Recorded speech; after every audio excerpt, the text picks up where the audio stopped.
പരിശുദ്ധ പരമദിവ്യകാരുണ്യത്തിന് ആരാധനയും സ്തുതിയും പുകഴ്ചയും ഉണ്ടായിരിക്കട്ടെ. നമ്മൾ തുടങ്ങിയത് ഇങ്ങനെയാണ്, അതായത് തേജസ് എഴും നിൻ മുഖം എൻ ഹൃദയത്തിൻ ആനന്ദമേ. സാഹിത്യത്തിൽ കവിത എഴുതുന്ന പോലെ അല്ല ഇത്, അതിന് പ്രതിഭ ഉണ്ടായാൽ മതി. ഭക്തി ഉണർവ് ഗാനങ്ങൾക്ക് പ്രതിഭ ഉണ്ടായിട്ട് കാര്യമില്ല, മറിച്ച് അതിന് അഭിഷേകമാണ് വേണ്ടത്.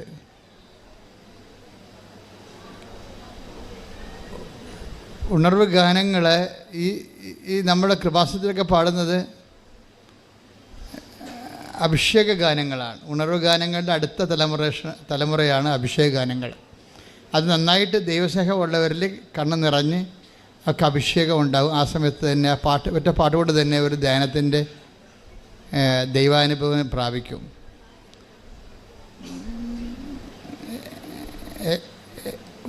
അഭിഷേക ഗാനങ്ങളുടെ ഗുണമെന്ന് പറയണത് അത് എഴുതുന്ന ആൾക്ക് അഭിഷേകം ഉണ്ടാകും.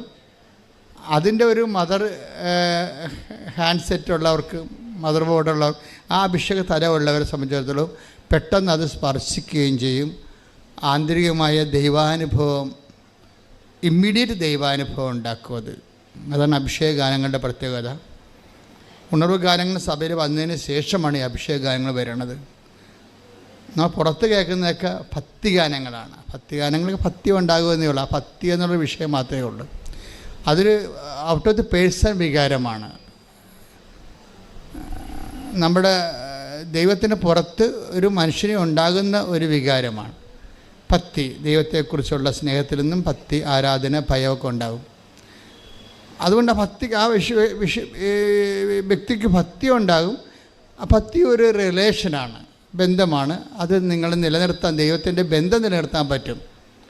അഭിഷേക ഗാനം ഇത് പ്രസൻസാണ്, അത് വ്യത്യാസമുണ്ട്. അഭിഷേക ഗാനം എന്ന് പറയുമ്പോൾ നിങ്ങളിൽ ആ പ്രസൻസ് ഉണ്ടെങ്കിൽ ആ സെക്കൻഡുകൾക്കുള്ളിൽ ഈ എലിസബത്തിൻ്റെ മറിയത്തിൻ്റെ അഭിവാദനത്തിൻ്റെ അതേ വൈബ് എലിസബത്തിലുണ്ടായിരുന്ന കൊണ്ടാണ് ഇവർക്ക് രണ്ടൊക്കെ ഒരേ സമയം തന്നെ അഭിഷേകം അനുഭവിക്കാൻ പറ്റിയത്, അല്ലേ? അതുകൊണ്ട് ഈശോയും പറയും, നിങ്ങൾക്കതിൻ്റെ ഇതുണ്ടോ എന്ന് ചോദിക്കൂ. അതായത് ദൈവത്തിൻ്റെ എല്ലാ അനുഭവങ്ങളും ഇമ്പാർട്ട് ചെയ്ത് കഴിഞ്ഞാൽ നമുക്ക് റിസീവ് ചെയ്യണം. റിസീവ് ചെയ്യാനുള്ള ഇൻഫ്രാസ്ട്രക്ചർ ഇതിൻ്റെ ഒരു ആവശ്യമായിട്ട് വരും. അതുകൊണ്ടാണ് ഈശോ പറയണത്, എന്താണ്, നിങ്ങൾ ഒരു സമാധാനം ആശംസിച്ചാൽ സമാധാനത്തിൻ്റെ ആ ഭവനം അർഹതയുള്ളതാണെങ്കിൽ നിങ്ങളുടെ സമാധാനം അവിടെ കുടികൊള്ളും, ഇല്ലെങ്കിൽ റിട്ടേൺ അടിക്കുമെന്ന്. അത് നമുക്ക് ആൾക്കാരെ നിൽക്കുമ്പോൾ റിട്ടേൺ അടിക്കണം അറിയാൻ പറ്റും. ഞാൻ അത് ടേക്ക് ദ ബെഡ് കുറച്ചുകൂടി ഹല്ലേലൂയ ഹല്ലേലൂയ ഹല്ലേലൂയ ഹല്ലേലൂയ യേശുവേ നന്ദി ഹല്ലേലൂയ ഹല്ലേലൂയ ഹല്ലേലൂയ യേശുവേ ആരാധന ആരാധന ആരാധന ആരാധന ഹല്ലേലൂയ ഹല്ലേലൂയ ഹല്ലേലൂയ ഹല്ലേലൂയ യേശുവേ സ്തുതി ഹല്ലേലൂയ ഹല്ലേലൂയ ഹല്ലേലൂയ യേശുവേ മഹത്വം ഹല്ലേലൂയ. ലൂക്ക 10:5-6 നിങ്ങൾ ഏത് വീട്ടിൽ പ്രവേശിച്ചാലും ഈ വീടിന് സമാധാനം എന്ന് ആദ്യമേ ആശംസിക്കണം. സമാധാനത്തിന്റെ പുത്രൻ അവിടെയുണ്ടെങ്കിൽ നിങ്ങളുടെ സമാധാനം അവനിൽ കുടികൊള്ളും. ഇല്ലെങ്കിൽ അത് നിങ്ങളിലേക്ക് തിരിച്ചു പോരും.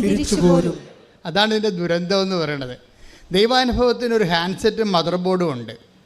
നമുക്ക് ഫോൺ എടുക്കുമ്പോൾ, പണ്ടൊക്കെ ഫോണില്ലേ, അതിന് ഒരു മദർ ബോർഡ് ഉണ്ടാവും, ഒരു ഹാൻഡ്സെറ്റും ഉണ്ടാവും, ഇല്ലേ? ഈ മദർ ബോർഡും ഹാൻഡ്സെറ്റും തമ്മിലൊരു വയർ കൊണ്ടാണ് ബന്ധിച്ചിരിക്കുന്നത്. ഇപ്പോഴത് വയർലെസ് ആയിട്ടുണ്ട്. ഇതുപോലെ നമ്മളിൽ ഇത് അക്സെപ്റ്റ് ചെയ്യാനും റിസീവ് ചെയ്യാനും ഉള്ള സ്ട്രക്ചർ ഉണ്ടാകണം. നമ്മൾ ഈ ഉടമ്പടിയിൽ ശ്രമിക്കുന്നത് ദൈവാനുഭവത്തെ റിസീവ് ചെയ്യാനുള്ള സ്ട്രക്ചർ ഉണ്ടാക്കിയെടുക്കുകയാണ്. അത് നിങ്ങൾ ബുദ്ധിപൂർവ്വം ചെയ്യേണ്ട കാര്യമാണത്. അല്ല ഞാൻ പത്രം കൊടുത്ത് രോഗികളെ കണ്ടെന്നൊക്കെ പറഞ്ഞ് ചുമ്മാ എന്തെങ്കിലും പറഞ്ഞ് നടക്കരുത്. ഇതൊക്കെ ശാസ്ത്രീയമായൊരു വശമുണ്ട് ഇതിൻ്റെ പിന്നിൽ. അതായത് ഇപ്പം തന്നെ ഉദാഹരണത്തിന് ഇതിൻ്റെ കർത്താവ് സമാധാനത്തിന് ദൂതനെന്ന് വെച്ച് കഴിഞ്ഞാൽ സമാധാനത്തോട് സഹകരിക്കാനുള്ള മനസ്ഥിതിയുണ്ട്. ദൈവവചനം വരുമ്പോൾ ദൈവവചനം നമ്മളിലേക്ക് വന്നാൽ സ്വാഭാവികമായിട്ട് ഇപ്സഭാത്തോ നമ്മൾ ദൈവത്തിൻ്റെ മക്കളെന്ന് ദൈവവചനം ആരിലേക്ക് take the word of God, അതായത് ദൈവവചനം ആരിലേക്ക് വരുന്നുവോ അവർ ദൈവപുത്രരെന്ന് വിളിക്കപ്പെടുന്നു. അപ്പോൾ ദൈവവചനം വരുന്നത്, അപ്പം നമ്മൾ ദൈവപുത്രരാകണം. നമുക്ക് വേണമെങ്കിൽ റിജക്റ്റ് ചെയ്യാം. ദൈവവചനത്തിന് നല്ല ഒരു സ്വീകരിക്കാനുള്ള ഒരു സ്വീകാര്യക്ഷമത, അതിനാണ് നമ്മൾ വിശ്വാസം, പ്രത്യാശ, സ്നേഹം എന്നൊക്കെ പറഞ്ഞ് ദൈവിക പുണ്യങ്ങൾ കൊണ്ട് നമ്മൾ ഒരുക്കണേൻ്റെ കാര്യം അതാണ്. ഇതിനെല്ലാം ഒരു ആധ്യാത്മിക സാങ്കേതിക ശാസ്ത്രത്തിൻ്റെ തോതിലാണ് ഈ ഉടമ്പടി വർക്ക് ചെയ്ത് വരണത്. അപ്പം അതിൻ്റെ ഒരു തിയറട്ടിക്കൽ ലെവലിൽ നിങ്ങൾക്ക് മനസ്സിലാക്കണം. ഓരോ കാര്യം ചെയ്യുമ്പോഴും അതിൻ്റെതായ നമ്മൾ ചെയ്യേണ്ടത് പ്രാക്ടിക്കലാണ്, പക്ഷേ അതിൻ്റെ ദൈവാനുഭവത്തിൻ്റെ ഒരു സാങ്കേതിക പശ്ചാത്തലത്തുണ്ട്.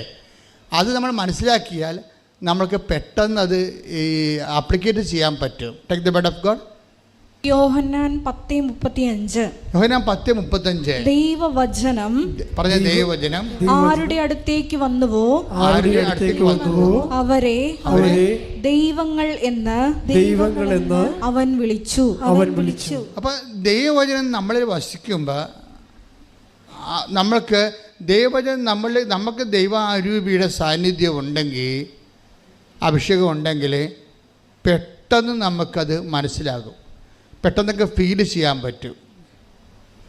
ഇത് അതുകൊണ്ട് തന്നെ നമ്മുടെ ഇൻഫ്രാസ്ട്രക്ചർ ഒരു നിലപാട് തറയെന്നൊക്കെ പറഞ്ഞു. ഇപ്പോൾ റോക്കറ്റ് ലോഞ്ച് ചെയ്യണ പോലെ എല്ലാത്തിനും ഒരു ലാൻഡിങ് പാഡ് ഉണ്ട്. ശരിക്കും ദൈവവചനത്തിൻ്റെ ലാൻഡിങ് പാഡ് കർത്താവ് വളരെ സീരിയസ് ആയിട്ട് സംസാരിക്കുന്ന വിഷയമാണ്. ഈശോ പല പല ഭാഷകളിലാണ് ലാൻഡിങ് പാഡിനെ കുറിച്ച് പറയണത്. അതായത് നിലം എന്നൊക്കെ പറയും, പിന്നെ ഈശോ പറയും അർഹത എന്നൊക്കെ പറയും. 10:13 എടുത്തേ, മത്തായിയുടെ സുവിശേഷം. ശ്രദ്ധിക്കട്ടെ. ഹല്ലേലൂയ ഹല്ലേലൂയ ഹല്ലേലൂയ ഹല്ലേലൂയ ഹല്ലേലൂയ. യേശുവേ നന്ദി. ഹല്ലേലൂയ ഹല്ലേലൂയ ഹല്ലേലൂയ ഹല്ലേലൂയ ഹല്ലേലൂയ ഹല്ലേലൂയ. മത്തായി 10:12-13. നിങ്ങൾ ആ ഭവനത്തിൽ പ്രവേശിക്കുമ്പോൾ അതിന് സമാധാനം ആശംസിക്കണം. ആ ഭവനം അർഹതയുള്ളതാണെങ്കിൽ നിങ്ങളുടെ സമാധാനം അതിൽ വസിക്കട്ടെ. അർഹതയില്ലാത്തതെങ്കിൽ നിങ്ങളുടെ സമാധാനം നിങ്ങളിലേക്ക് തന്നെ മടങ്ങട്ടെ. ഈ ബ്ലെസ്സിങ്ങിൻ്റെ റിട്ടേൺ അടിക്കുന്ന പരിപാടി വളരെ സീരിയസ് ആയിട്ട് കണക്കാക്കേണ്ടതാണ്. ബ്ലെസ്സിങ് ദൈവത്തിൻ്റെ കിട്ടാത്തതല്ല പ്രശ്നം, ഇത് നമുക്ക് സ്വീകരിക്കാനുള്ള ഇൻഫ്രാസ്ട്രക്ചർ ഇല്ലാത്തതാണ്. അതാണ് പ്രശ്നം. ഇപ്പോൾ എന്തുകൊണ്ടാണ് വിഴിഞ്ഞം തുറമുഖത്തെക്കുറിച്ച് നമ്മൾ ആലോചിക്കുന്നത്?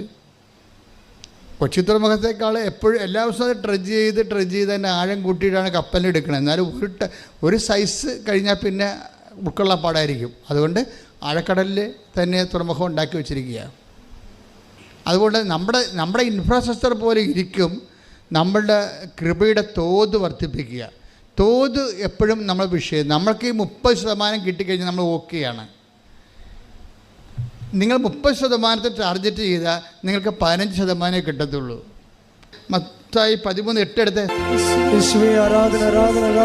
മത്തായി 13:8. മറ്റു ചിലത് നല്ല നിലത്ത് വീണു, അത് 100 മേനിയും 60 മേനിയും 30 മേനിയും വിളവ് നൽകി. ഇതാണ് ഈ അർഹത എന്ന് പറയുന്നത്. ഇത് നിലപാട് തറയെന്ന് പറയുന്നത്. അതായത് ബൈബിൾ എല്ലാം പറയണ ഒരു കാര്യം തന്നെയാണ്. വ്യത്യസ്ത ലാംഗ്വേജ്, വ്യത്യസ്ത മീഡിയ ഉപയോഗിക്കുന്നു, ബിംബങ്ങൾ ഉപയോഗിക്കുന്നു എന്നുള്ളതാണ്. സംഭവം എല്ലാം ഒരു വിഷയമാണ്. ദൈവരാജ്യം എന്നുള്ള ഒറ്റ കോൺസെപ്റ്റിലാണ് ഇതെല്ലാം. ഒറ്റ ദൈവരാജ്യവും പിന്നെ കടുകമണിയുടെ കാര്യമൊക്കെ പറയുമ്പോൾ എന്നാ പറയണത്? Take the word of God. Mathai 13:31-32. സ്വർഗരാജ്യം ഒരുവൻ വയലിൽ പാകിയ കടുകുമണിക്ക് സദൃശ്യം. അത് എല്ലാ വിത്തിനെയും കാൾ ചെറുതാണ്, എന്നാൽ വളർന്നു കഴിയുമ്പോൾ അത് മറ്റു ചെടികളേക്കാൾ വലുതായി ആകാശപ്പറവകൾ വന്ന് അതിൻ്റെ ശിഖരങ്ങളിൽ ചേക്കേറാൻ തക്കവിധം മരമായി തീരുന്നു. ഈശോ ഇതെല്ലാം ഉപയോഗിച്ചിരിക്കുന്നത് ദൈവരാജ്യം എന്നുള്ളൊരു സിംഗിൾ കോൺസെപ്റ്റിലാണ്. നമ്മൾ ഉടമ്പടി എപ്പോഴും വരുമ്പോൾ നിങ്ങൾ ഉടമ്പടി ഫലത്തിൽ നിങ്ങൾക്ക് സാക്ഷ്യങ്ങൾ കേൾക്കുമ്പോൾ നിങ്ങൾക്ക് മനസ്സിലാവും ഉടമ്പടി പോലെ ലോകത്തിൽ ഇത്രയും ലാർജ് സ്കെയിലിൽ മനുഷ്യർക്ക് ഭൗതിക സാക്ഷ്യങ്ങൾ ഉണ്ടാക്കുന്നൊരു പ്രാർത്ഥന എൻ്റെ അറിവിലില്ല.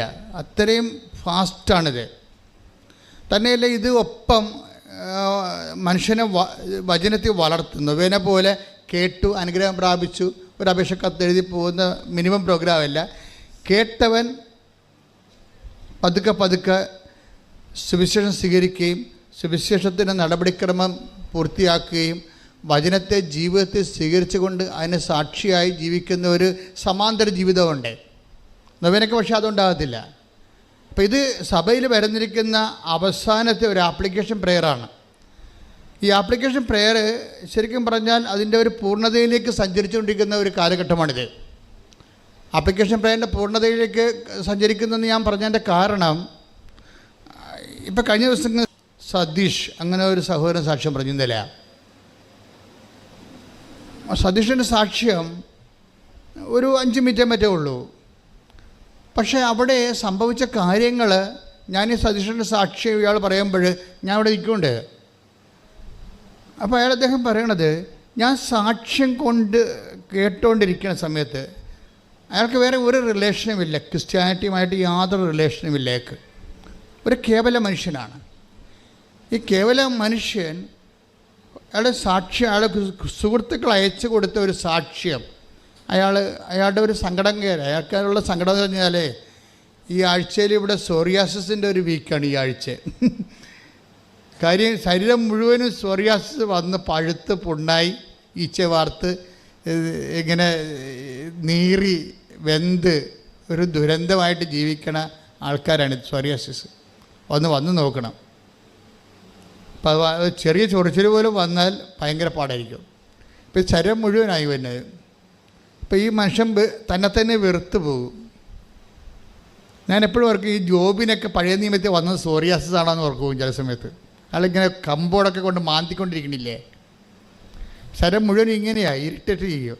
അപ്പോൾ സതീഷ് ഇതായിരുന്നു സംഭവം. അപ്പോൾ ഇവൻ്റെ സങ്കടങ്ങളെല്ലാം കൂട്ടുകാരോട് പറഞ്ഞപ്പോൾ ഇവനെന്ത് ചെയ്യുന്നത്, കൂട്ടുകാരെന്ത് ചെയ്യുക, കൂട്ടുകാർ ഒരു ലിങ്ക് അയച്ചു കൊടുക്കും. നിങ്ങൾ ഓർക്കണം, നിങ്ങൾ അയക്കുന്ന ഒരു ലിങ്ക് ചിലപ്പോൾ നിങ്ങൾ അയക്കുന്ന ഒരു സാക്ഷ്യത്തിൽ ലിങ്കായിരിക്കും അത്. പക്ഷേ അതിലൂടെ ദൈവം നിങ്ങളെ ഉപകരണമാക്കിക്കൊണ്ട് ജീവിതങ്ങളെ മാറ്റിമറിക്കുന്ന മഹാകാലഘട്ടത്തിലാണ് നമ്മൾ ജീവിക്കുന്നത്. കൈയടിച്ച് സ്തുതിക്കട്ടെ. ഹല്ലേലൂയ, ഹല്ലേലൂയ, ഹല്ലേലൂയ, ഹല്ലേലൂയ.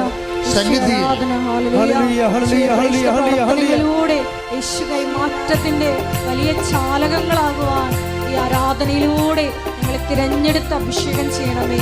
ഹല്ലേലൂയ. സന്നിധിയിൽ വസിച്ചോട്ടെ, പാദങ്ങൾ ചുംബിച്ചോട്ടെ. സന്നിധിയിൽ വസിച്ചോട്ടെ, പാദങ്ങൾ ചുംബിച്ചോട്ടെ. ആരാധ്യം യേശുപരാ, വണങ്ങുന്നു ഞാൻ തേജസ്സിൽ നിൻമുഖത്തിൽ ഹൃദയത്തിൽ പരിശുദ്ധ പരമദിവ്യകാരുണ്യത്തിന് ആരാധനയും സ്തുതിയും പുകഴ്ചയും ഉണ്ടായിരിക്കട്ടെ. അപ്പോഴേ ദൈവത്തിൻ്റെ അടുത്ത് മനുഷ്യൻ്റെ, അപ്പോൾ ഈ മനുഷ്യൻ ഇങ്ങനെ സോറിയാസിസായി ജീവിതം തന്നെ വെറുത്ത് ഇരിക്കുന്ന സമയത്താണ് ഈ സാക്ഷ്യം അയച്ചു കൊടുക്കുന്നത്. സാക്ഷ്യം ഇയാളിങ്ങനെ കേട്ട്, ഒന്നാമത്തെ സാക്ഷ്യം കേട്ട് രണ്ടാമത്തെ സാക്ഷ്യം കേട്ട് ഇങ്ങനെ മയങ്ങുമ്പോൾ പെട്ടെന്ന് അയാൾ മയങ്ങിപ്പോവും. അപ്പോൾ ശിരസ്സിൽ കവചമിട്ട, തലേ തുണിയിട്ട ഒരു സ്ത്രീ വന്ന് ഈ മയക്കത്തിൽ ഇയാളെ ശിരസ്സിങ്ങനെ തലോടിക്കൊണ്ട് പോകും. കുറച്ച് കഴിഞ്ഞ് നോക്കുമ്പോൾ ഇയാളുടെ സോറിയാസിൻ്റെ വേദനയും കരിയുമൊക്കെ കുറഞ്ഞ് വരും. അപ്പോഴദ്ദേഹത്തിന് അത് ഫീൽ ചെയ്യും. ഫസ്റ്റ് ടൈം ഒക്കെ ഫീൽ ചെയ്യും. സോറിയാസിൻ്റെ കരിവും ചൊറിച്ചിലും കുറഞ്ഞ് വരും. അയാൾ പറഞ്ഞ 75% കുറഞ്ഞെന്നാണ്. അപ്പോൾ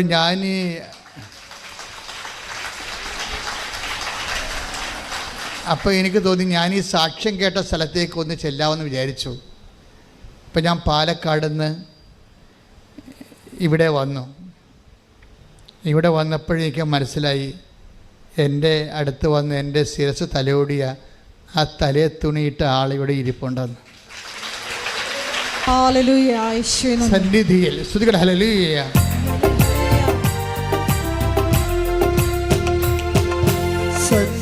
സന്നിധി വസിച്ചോട്ടെ, പാദങ്ങൾ ചുംബിച്ചോട്ടെ,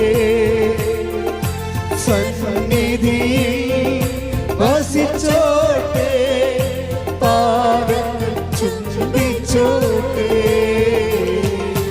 ആരാധന യേശുപരാ, വണങ്ങുന്നു ഞാൻ തേജസ്സേ നിൻമുഖം ഹൃദയത്തിനാനന്ദമേ. പരിശുദ്ധ പരമദിവ്യകാരുണ്യത്തിന് ആരാധനയും സ്തുതിയും പുകഴ്ചയും ഉണ്ടായിരിക്കട്ടെ. എന്നിട്ട് ഈ മനുഷ്യ ഇവിടെ വന്നിട്ട് ഇവിടുത്തെ കാര്യങ്ങളൊക്കെ മനസ്സിലാക്കിയപ്പോൾ അദ്ദേഹം ഉടമ്പടി എടുക്കും. ഉടമ്പടി എടുക്കുമ്പോൾ അദ്ദേഹം ആദ്യം പറയണം, എൻ്റെ അമ്മ എനിക്ക് 75% ഇപ്പോൾ കുറവുണ്ട്, എൻ്റെ പരുക്കളെല്ലാം ഇങ്ങനെ കരിഞ്ഞുകൊണ്ടിരിക്കുകയാണ്, വേദനയും കുറഞ്ഞ്, എനിക്ക് ഇത് പൂർണ്ണമായിട്ടൊന്ന് അമ്മ മാറ്റിത്തരണം. ഞാനത് വിശ്വസിക്കുന്നു, അമ്മയ്ക്കത് കഴിയുമെന്ന് ഞാൻ വിശ്വസിക്കുന്നു എന്ന് പറഞ്ഞിട്ട് പുള്ളിക്കാരൻ എഴുതി ഉടമ്പടി ചെയ്ത് അയാൾ വീട്ടിൽ ചെന്ന് അപ്പോൾ പിന്നീട് 5-6 ദിവസത്തിനുള്ളിൽ പൂർണ്ണമായിട്ട് അയാൾ അത് സുഖപ്പെട്ട്. പക്ഷേ എനിക്കത് ഇഷ്ടപ്പെട്ടത്, ഇയാൾ ഉടമ്പടി എടുത്തതിന് ശേഷം ഇയാൾക്ക് സംഭവിക്കുന്നു, ഇയാൾ പറയണത് എനിക്ക് ദർശനങ്ങൾ കൂടിക്കൊന്ന് സ്വപ്നങ്ങളൊക്കെ കാണാൻ തുടങ്ങിയെന്നാണ്. കാര്യം അതായത് ഞാൻ ഇന്നുവരെ മനസ്സിലാക്കി, എൻ്റെ ഇൻക്ലൂഡിങ് മൈസെൽഫ്, ഇത് ഉടമ്പടി ഒരു സ്വപ്നത്തിൻ്റെ പ്രയറാണ്, പ്രാർത്ഥനയാണ്. നിങ്ങൾ സ്വപ്നമെന്ന് പറയുമ്പോൾ ദൈവം അനാദികാലം പോലെ കമ്മ്യൂണിക്കേറ്റ് ചെയ്യാൻ ഉപയോഗിച്ചിട്ടുള്ള ഒരു മീഡിയയാണ് ഈ സ്വപ്നം എന്ന് പറയുന്നത്. സ്വപ്നം ജഡികമാകുന്നത് നിങ്ങൾ ജഡികമായത് കൊണ്ടാണ്. സ്വപ്നം ജഡികമാണ്, എല്ലാവർക്കും 90% സ്വപ്നം ജഡികമാണ്. അത് നിങ്ങളുടെ സാക്ഷാത്കരിക്കപ്പെടാത്ത ആസക്തികളെ നിങ്ങൾ സമ്മർദ്ദത്തിൽ വെച്ചിട്ട് ആണ് അങ്ങനെയുള്ള ജഡിക സ്വപ്നങ്ങൾ കാണുന്നത്. പക്ഷേ ഈ ഇന്ദ്രിയങ്ങൾ സപ്ലിമെൻ്റാക്കി കഴിഞ്ഞാൽ നിങ്ങൾ ദൈവിക സ്വപ്നങ്ങൾ കാണും. You will be in the divine milieu, ദൈവിക മേഖലയിലേക്ക് നിങ്ങൾ വരും. പ്രാർത്ഥിക്കുക, കർത്താവേ എൻ്റെ ഇന്ദ്രിയങ്ങളെ നിന്റെ വിശുദ്ധ രക്തത്താൽ നീ കഴുകണമേ. നിന്റെ അടയാളങ്ങള്, കാൽപ്പാടുകള്, കയ്യൊപ്പുകള് എനിക്ക് സ്പർശന വിധേയമാകാൻ എന്റെ ഇന്ദ്രിയങ്ങളെ വിശുദ്ധ രക്തത്താൽ കഴുകണമേ. ആത്മാവേ, പരിശുദ്ധാത്മാവേ, എന്നിൽ അഭിഷേകം നിറക്കണമേ. ആരാധന, ഹല്ലേലൂയ, ഹല്ലേലൂയ, മഹത്വം, ദേവതാവേ നന്ദി, ദേവതാവേ ആരാധന.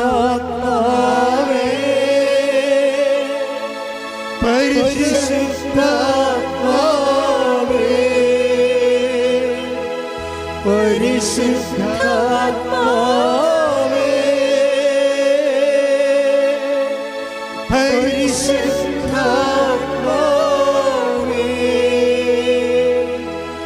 വരിക വരിക ഞങ്ങളിൽ നീ, പരിശുദ്ധാത്മാവേ. കൈകൾ നെഞ്ചത്ത് വെച്ചുകൊണ്ട് വരിക വരിക ഞങ്ങളിൽ നീ, പരിശുദ്ധാത്മാവേ. ഒരിക്കൽ കൂടി കൈകൾ നെഞ്ചത്ത് വെച്ചുകൊണ്ട് വരിക വരിക ഞങ്ങളിൽ നീ, പരിശുദ്ധാത്മാവേ. ആവർത്തിച്ച് വരിക വരിക ഞങ്ങളിൽ നീ, പരിശുദ്ധാത്മാവേ. പരിശുദ്ധാത്മാവേ, പരിശുദ്ധാത്മാവേ,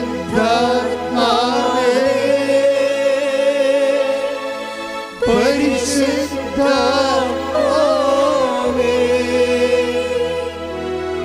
പരിശുദ്ധാത്മാവേ,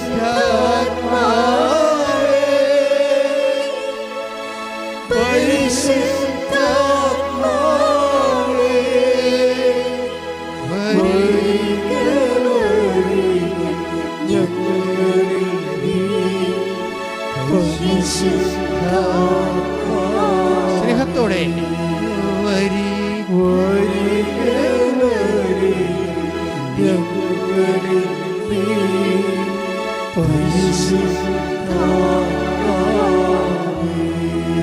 ഭാഷാപരത്തോടെ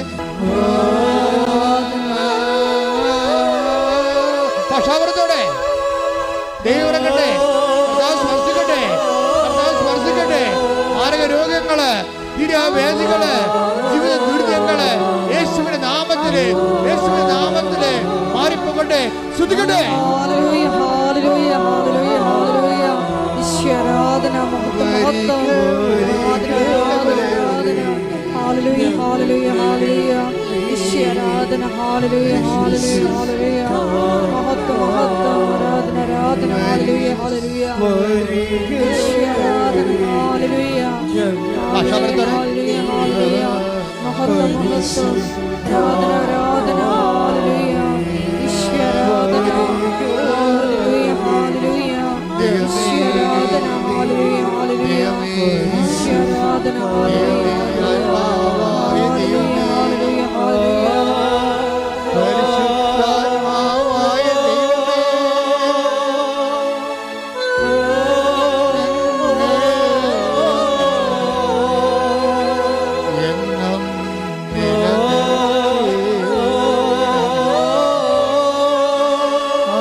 എൻ്റെ പൊന്നുമക്കളെ, പരിശുദ്ധാത്മാവ് ഈസ് എ പേഴ്സൺ. പരിശുദ്ധാത്മാവ് നമ്മൾ ആക്ടിവേഷൻ ഓഫ് കവനൻ്റ് എപ്പോഴും പരിശുദ്ധാത്മാവിൻ്റെ ഇന്ധനത്തിലാണ് സംഭവിക്കുന്നത്. ഇന്ധനം കത്തുമ്പോഴാണ്. ഇപ്പോൾ നമ്മൾ ബൈക്കൊക്കെ സ്റ്റാർട്ട് ചെയ്യുമ്പോൾ ഒന്ന് ഫയർ ആകത്തില്ലേ? ഇപ്പോൾ ഒരു തുള്ളി പെട്രോൾ ചീറ്റി വീഴുമ്പോൾ ആ ഫയറൊക്കെ കത്തിപ്പിടിച്ചിട്ട് ടർബൈൻ കറക്കിയിട്ട് വീലിനെ കറക്കും. അങ്ങനെ ബൈക്ക് പിന്നെ മുന്നോട്ട് പോകും. അതുപോലെ ഉടമ്പടി ഫയർ ആകണത് എപ്പോഴും നമ്മൾ പരിശുദ്ധാത്മാവിനെ ഒന്ന് കോൺസെൻട്രേറ്റ് ചെയ്യണം, നല്ലതാണ്. കാര്യം പരിശുദ്ധാത്മാവിനെ ലഭിക്കാൻ വേണ്ടി നിലവിലുള്ള സംവിധാനങ്ങൾ കുദാശകളാണ്. പിന്നെയുള്ള സംവിധാനങ്ങൾ വ്യത്യസ്തങ്ങളായ ധ്യാന രീതികളാണ്. എന്തൊക്കെയാണത്? പ്രാരംഭധ്യാനം, വളർച്ചാധ്യാനം, ആന്തരികസൗഖ്യ ധ്യാനം, പ്രാർത്ഥനാനുഭവ ധ്യാനം, വരദാനങ്ങളുടെ ധ്യാനം. ഈ വരദാനങ്ങളുടെ ധ്യാനത്തിൻ്റെ സെക്ഷനിൽ അപ്പോൾ നമ്മളൊരു 2.5 കൊല്ലം പിന്നിട്ടിരിക്കും. ധ്യാന പരിചരണത്തിൽ ആണ് നമുക്ക് ദർശനങ്ങൾ ലഭിക്കണത്, സ്വപ്നങ്ങൾ ഉണ്ടാകണത്. അപ്പം അത്രയും വ്യത്യാസം വരുന്നുണ്ട്. പക്ഷേ ഈ സതീശ് പറയണത് എന്താണെന്നറിയാമോ? ഞാൻ ഉടമ്പടി എടുത്തപ്പോൾ തന്നെ എനിക്ക് സ്വപ്നങ്ങളും ദർശനങ്ങളും വന്നു കൈയടിച്ച് ശ്രുതികളല്ലേ.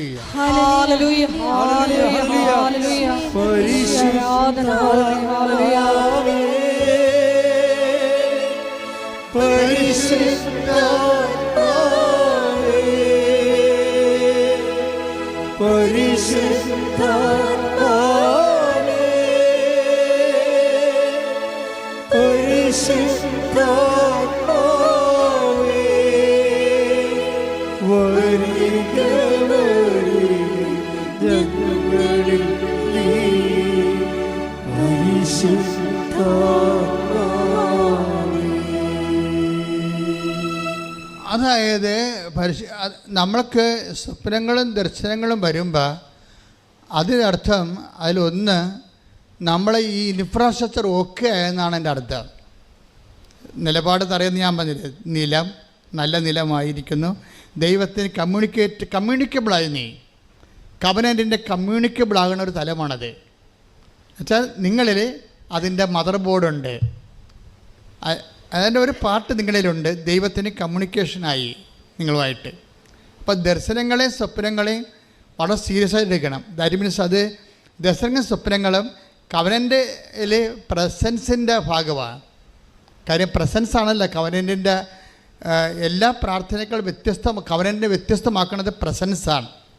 എന്താണ് കവനൻറ്റിൻ്റെ അകത്ത് ഇപ്പോൾ പുറപ്പാട് 33:14 അതുപോലെ തന്നെ ജോഷുവ 1:9 എന്താ പറയണത്? പുറപ്പാട് 33:14 പറയണത് I will come with you, ഞാൻ നിൻ്റെ കൂടെ വരും. കവനൻറ്റിലുള്ളതാണ് പ്രസൻസ്, സാന്നിധ്യം. പിന്നെ എന്താണ് ജോഷുവയിൽ എന്താ 1:9 പറയണത്? I come with you wherever you go. സാന്നിധ്യത്തിൻ്റെ വിശാലത വരണത് അങ്ങനെയാണ്. നീ എവിടെ പോയാലും, ദാറ്റ് മീൻസ് ICUലായി നീ ബോധം കെട്ട് വെന്റിലേറ്ററിൽ കിടന്നാലും ഞാൻ നിന്നെ ഹെൽപ്പ് ചെയ്യുമെന്നാണ്. ശ്രുതികയുടെ ഹല്ലേലൂയ.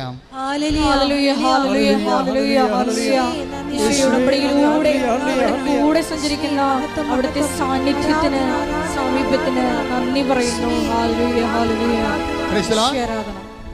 അതായത് അതുകൊണ്ട് തന്നെ പരിശുദ്ധാത്മാവിനെ കുറിച്ച്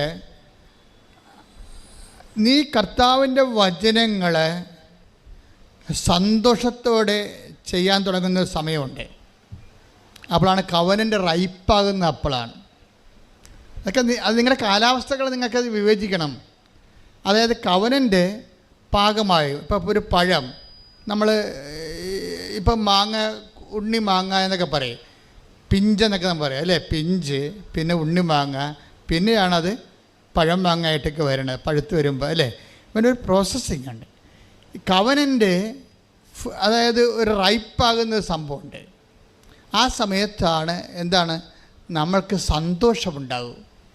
ഇപ്പം നിങ്ങൾ പത്രം കൊടുക്കുന്നുണ്ട് ഇല്ലേ? അപ്പോൾ നിങ്ങളുടനെ അളിഞ്ഞ മോന്തമായിട്ടാണ് പലരും പോണത്. പത്രവും കഷത്ത് വെച്ച് അളിഞ്ഞ മോന്തമായിട്ട് എങ്ങനെയെങ്കിലും ആരുടെങ്കിലും പെട്ടെന്ന് കെട്ടി വെക്കണം. അതാ സംഭവം. എന്നിട്ട് ഈ കള്ളന്മാർക്ക് അക്കാമ്പോൾ ഒരു അങ്ങോട്ടും ഇങ്ങോട്ടും നോക്കി ഒരു കണ്ടാന്നൊക്കെ കള്ളന്മാർ പത്രം കൊണ്ട് പോകണ്ടേ? ഒത്തിരി പേര് കാണുമ്പോൾ അറിയാൻ പറ്റും. അവർക്ക് പേടിയാണ് ആൾക്കാരെ. ഈ പത്രം ആരെ കെട്ടി ഏൽപ്പിക്കുക, അവർ വാങ്ങിക്കുക, അവർ നമ്മളെ വഴക്കിടുക. ഇതിൻ്റെ അകത്ത് ഏറ്റവും വലിയ ടാർഗറ്റ് തന്നിരിക്കുന്നത് പ്രോജക്റ്റ് പത്രമാണ് ശരിക്കും പറഞ്ഞാൽ. അതിൻ്റെ അകത്ത് 2 കാര്യങ്ങളാണ്. ഒന്ന് നിങ്ങളുടെ സ്റ്റാറ്റസ് ഡീപ്രൊമോട്ട് ചെയ്യുന്ന എൻ്റെ ഉദ്ദേശം. നിങ്ങൾക്ക് കേമന്മാരാണല്ല, 10ാം ക്ലാസ് അല്ലെങ്കിൽ ഒരു ഡിഗ്രി ഉണ്ടെങ്കിൽ അവൻ കളക്ടറാണെന്ന് പറഞ്ഞാൽ നടക്കണത്. ഇപ്പം അഹങ്കാരിക്ക് ഒരിക്കലും ദൈവത്തിന് വർക്ക് ചെയ്യാൻ പറ്റത്തില്ല. അപ്പം നിങ്ങൾ വലിയ കുടുംബക്കാരാണ്, ഞങ്ങൾ ആഭിജാത്യമുള്ളവരാണ്, ബ്ലൂ ബ്ലഡാണെന്നൊക്കെ പറഞ്ഞ് നടക്കുന്ന ആൾക്കാരില്ലേ? അപ്പോൾ ഇവർക്കൊന്നും മെയ് അനങ്ങിയിട്ട് കർത്താവിൻ്റെ ജോലി വിനയത്തോടെ എളിമയോടെ ചെയ്യാൻ പറ്റത്തില്ല. അപ്പോൾ ഇങ്ങനെയുള്ള അഭ്യാസികളെ ആദ്യം തന്നെ കൈകാര്യം ചെയ്യുന്നുണ്ട് ഉടമ്പടിയിൽ. എന്നുവെച്ചാൽ അതായത് നമ്മൾക്കുണ്ടാകുന്ന ദൈവത്തിന് പ്രവേശിക്കാൻ പറ്റാത്ത ഇടങ്ങളെ ഉടമ്പടി ആദ്യമേ തന്നെ പൊട്ടിച്ച് കളയും. എന്തു പറയും? ആശുപത്രി പോകണം, ഗവൺമെൻറ് ആശുപത്രി തന്നെ നോക്കി പോകണം, അല്ലാതെ പ്രൈവറ്റ് ആശുപത്രി സൂപ്പർ സ്പെഷ്യാലിറ്റി ആശുപത്രി പോയിട്ട് AC റൂമിൽ പോയിട്ട് ആൻറ്റിനെ കണ്ടുവച്ചും പോന്നിട്ട് ഞാൻ രോഗിയെ കണ്ടെന്നൊന്നും പറയരുത്. അത് നിങ്ങളുടെ പ്രൈവറ്റ് ബിസിനസ്സാണ്. പാവത്തങ്ങൾ ജീവിക്കണ ഗവൺമെൻറ് ആശുപത്രി പോകണം. അവരവിടെ ഭക്ഷണം കഴിക്കാത്ത ഒരു ബൈസ്റ്റാൻഡേഴ്സ് കാണും. അവർക്ക് ആശുപത്രിയിൽ നിന്ന് ഭക്ഷണം രോഗികൾക്ക് കിട്ടും, ബൈസ്റ്റാൻഡറിന് കിട്ടത്തില്ല. നിങ്ങളവർക്ക് ഭക്ഷണം കൊണ്ട് കൊടുക്കണം. അപ്പോൾ അതിന് വേണ്ടി നേരത്തെ എഴുന്നേൽക്കണം. ചിലർ അമ്മയെ കൊണ്ട് ഭക്ഷണം ഉണ്ടാക്കിച്ചിട്ട് അവിടെ കൊണ്ട് കൊടുക്കും, സ്കൂട്ടർ സൈക്കിളെ വെച്ച്. ആ അമ്മ ചമ്മന്തി അരക്കുമ്പോൾ നിങ്ങളുടെ കൂടണം. ഞാൻ യൂത്തിനോടാണ് പറയണത്. 40% യൂത്താണേ ഉടമ്പടി എടുത്തിരിക്കണത്. അപ്പോൾ അവർ നല്ല മക്കളാണ്, ബുദ്ധിയുള്ള മക്കളാണ്, കൃപയുള്ള മക്കളാണ്. പക്ഷെ അവർക്ക് കാര്യം പറഞ്ഞാൽ അവർ ഇടിവെട്ടി പറയും. അപ്പോൾ നിങ്ങളെ അമ്മ ചെയ്യുമ്പോൾ ഈ ആശുപത്രിക്ക് കൊണ്ടുപോയി ഭക്ഷണം കൊടുക്കാൻ വേണ്ടി അമ്മയാണ് ചെയ്യണമെങ്കിൽ നിങ്ങൾ അമ്മയുടെ കൂടെ കൂടി സഹായിക്കണം. അപ്പോൾ സഹായിക്കുമ്പോൾ നിങ്ങൾക്ക് പഠിക്കാനുണ്ടല്ലോ കൈ കൊണ്ടേരുത്, കൈ ഒടിഞ്ഞു പോകും. മറിച്ച് സന്തോഷം തോന്നണം. ആ സന്തോഷം തോന്നിയിട്ടുണ്ടെങ്കിൽ ഉടമ്പടി ക്ലിക്കായിട്ടുണ്ട്. ക്ലൈമറ്റ് എൻ്റെ ആക്ച്വൽ ക്ലൈമറ്റായി ഉടമ്പടിയുടെ കറക്റ്റ് വർക്കൗട്ട് ചെയ്യുന്ന കാലാവസ്ഥയായിരിക്കണം. ഇപ്പോൾ നാട്ടിലൊക്കെ ചെമ്മീനായി ഇവിടെ മുഴുവൻ ആൾക്കാർക്ക്. നിങ്ങൾക്കുണ്ടോയെന്ന് അറിയത്തില്ല, നാട്ടിലൊക്കെ കുറേ ആൾക്കാർക്ക് ചെമ്മീൻ കിട്ടി. ഇപ്പോൾ എന്താ കാര്യം? കാലാവസ്ഥ അതാ. കുറേ ഒരു നല്ല മഴ കഴിഞ്ഞു, പുഴയിലേക്ക് വെള്ളം കയറി, കടൽ വെള്ളവും നമ്മുടെ കായലിലെ വെള്ളം കൂടി യോജിച്ചു, ചോലയുണ്ടായി. അപ്പോൾ ആ ചെമ്മീൻ പിന്നെ ഒഴുക്കിന് കടലിലേക്ക് പോയി, അതൊക്കെ വലുതായിക്കൊണ്ടിരിക്കുന്നു. അതെന്നാൽ ഇത്തരം ചെമ്മയൊക്കെ ആയുള്ളൂ, ഇനിയും വലുതാവുന്നത്. അപ്പോൾ ചെമ്മീൻ്റെ കാലാവസ്ഥയാണത്. ക്ലൈമറ്റിനും അതുപോലെ തന്നെ ഉടമ്പടിക്കും ഒരു കാലാവസ്ഥ ഉണ്ട്.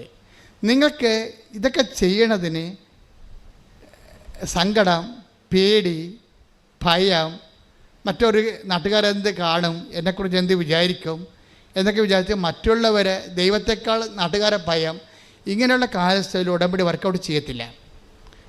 പിന്നെ നിങ്ങൾക്ക് എന്തെങ്കിലും കിട്ടണമെന്ന് വെച്ച് കഴിഞ്ഞാൽ അത് ശരിക്കും പറഞ്ഞാൽ സംവരണത്തിൽ തരണതാണ്. മറ്റുള്ളവരുടെ പ്രാർത്ഥന, അമ്മയുടെ കണ്ണീരൊക്കെ കൊണ്ട് നിങ്ങൾ രക്ഷപ്പെട്ടു പോകുന്നതാണ് യൂത്ത്. പക്ഷെ അങ്ങനെ എന്നും കൊന്നും അമ്മയുടെ കണ്ണീരിൽ ജീവിക്കാൻ, അമ്മയൊക്കെ കണ്ണൊക്കെ അടയണ കാലത്ത് നമുക്ക് ജീവിക്കണ്ടേ? അതാണ് സത്യം.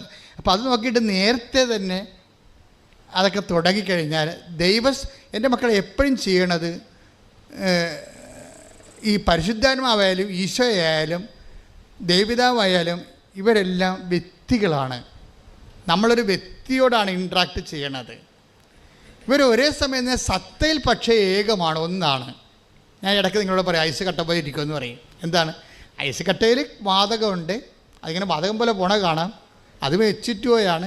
കരമായിട്ടിരിക്കും, അത് വെച്ചിട്ടുപോയാണ്. തലയ്ക്ക് വെള്ളം പോലെ വീഴും, അത് വെച്ചിട്ടുപോയാണ്.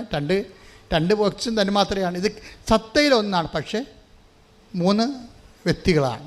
പക്ഷേ വ്യക്തികൾ, ഈ ശക്തമായ ദൈവമാണ് നമ്മളിൽ വസിക്കുമ്പോഴേ പരിശുദ്ധാത്മാവിൻ്റെ കൂടെ നമ്മളെ പരിശുദ്ധാത്മാവിൻ്റെ ആക്ടിവേഷൻ പ്രിൻസിപ്പിൾ എന്ന രീതിയിലാണ് പരിശുദ്ധാത്മാവ് നമ്മൾ വർക്ക് ചെയ്യണത്. പക്ഷേ സ്ഥിര ശാന്തമായ സാന്നിധ്യം, പിതാവായ ദൈവത്തിൻ്റെ സാന്നിധ്യം നമ്മളിലെപ്പോഴും ഉണ്ടാവും. ആക്ടിവേഷൻ പ്രിൻസിപ്പിളായിട്ട് വരുന്ന പരിശുദ്ധാത്മാവ്. അതുകൊണ്ടാണ് നിങ്ങൾ ഈ ആക്ടിവേഷൻ പ്രിൻസിപ്പിൾ ഒരു പേഴ്സണാണ്.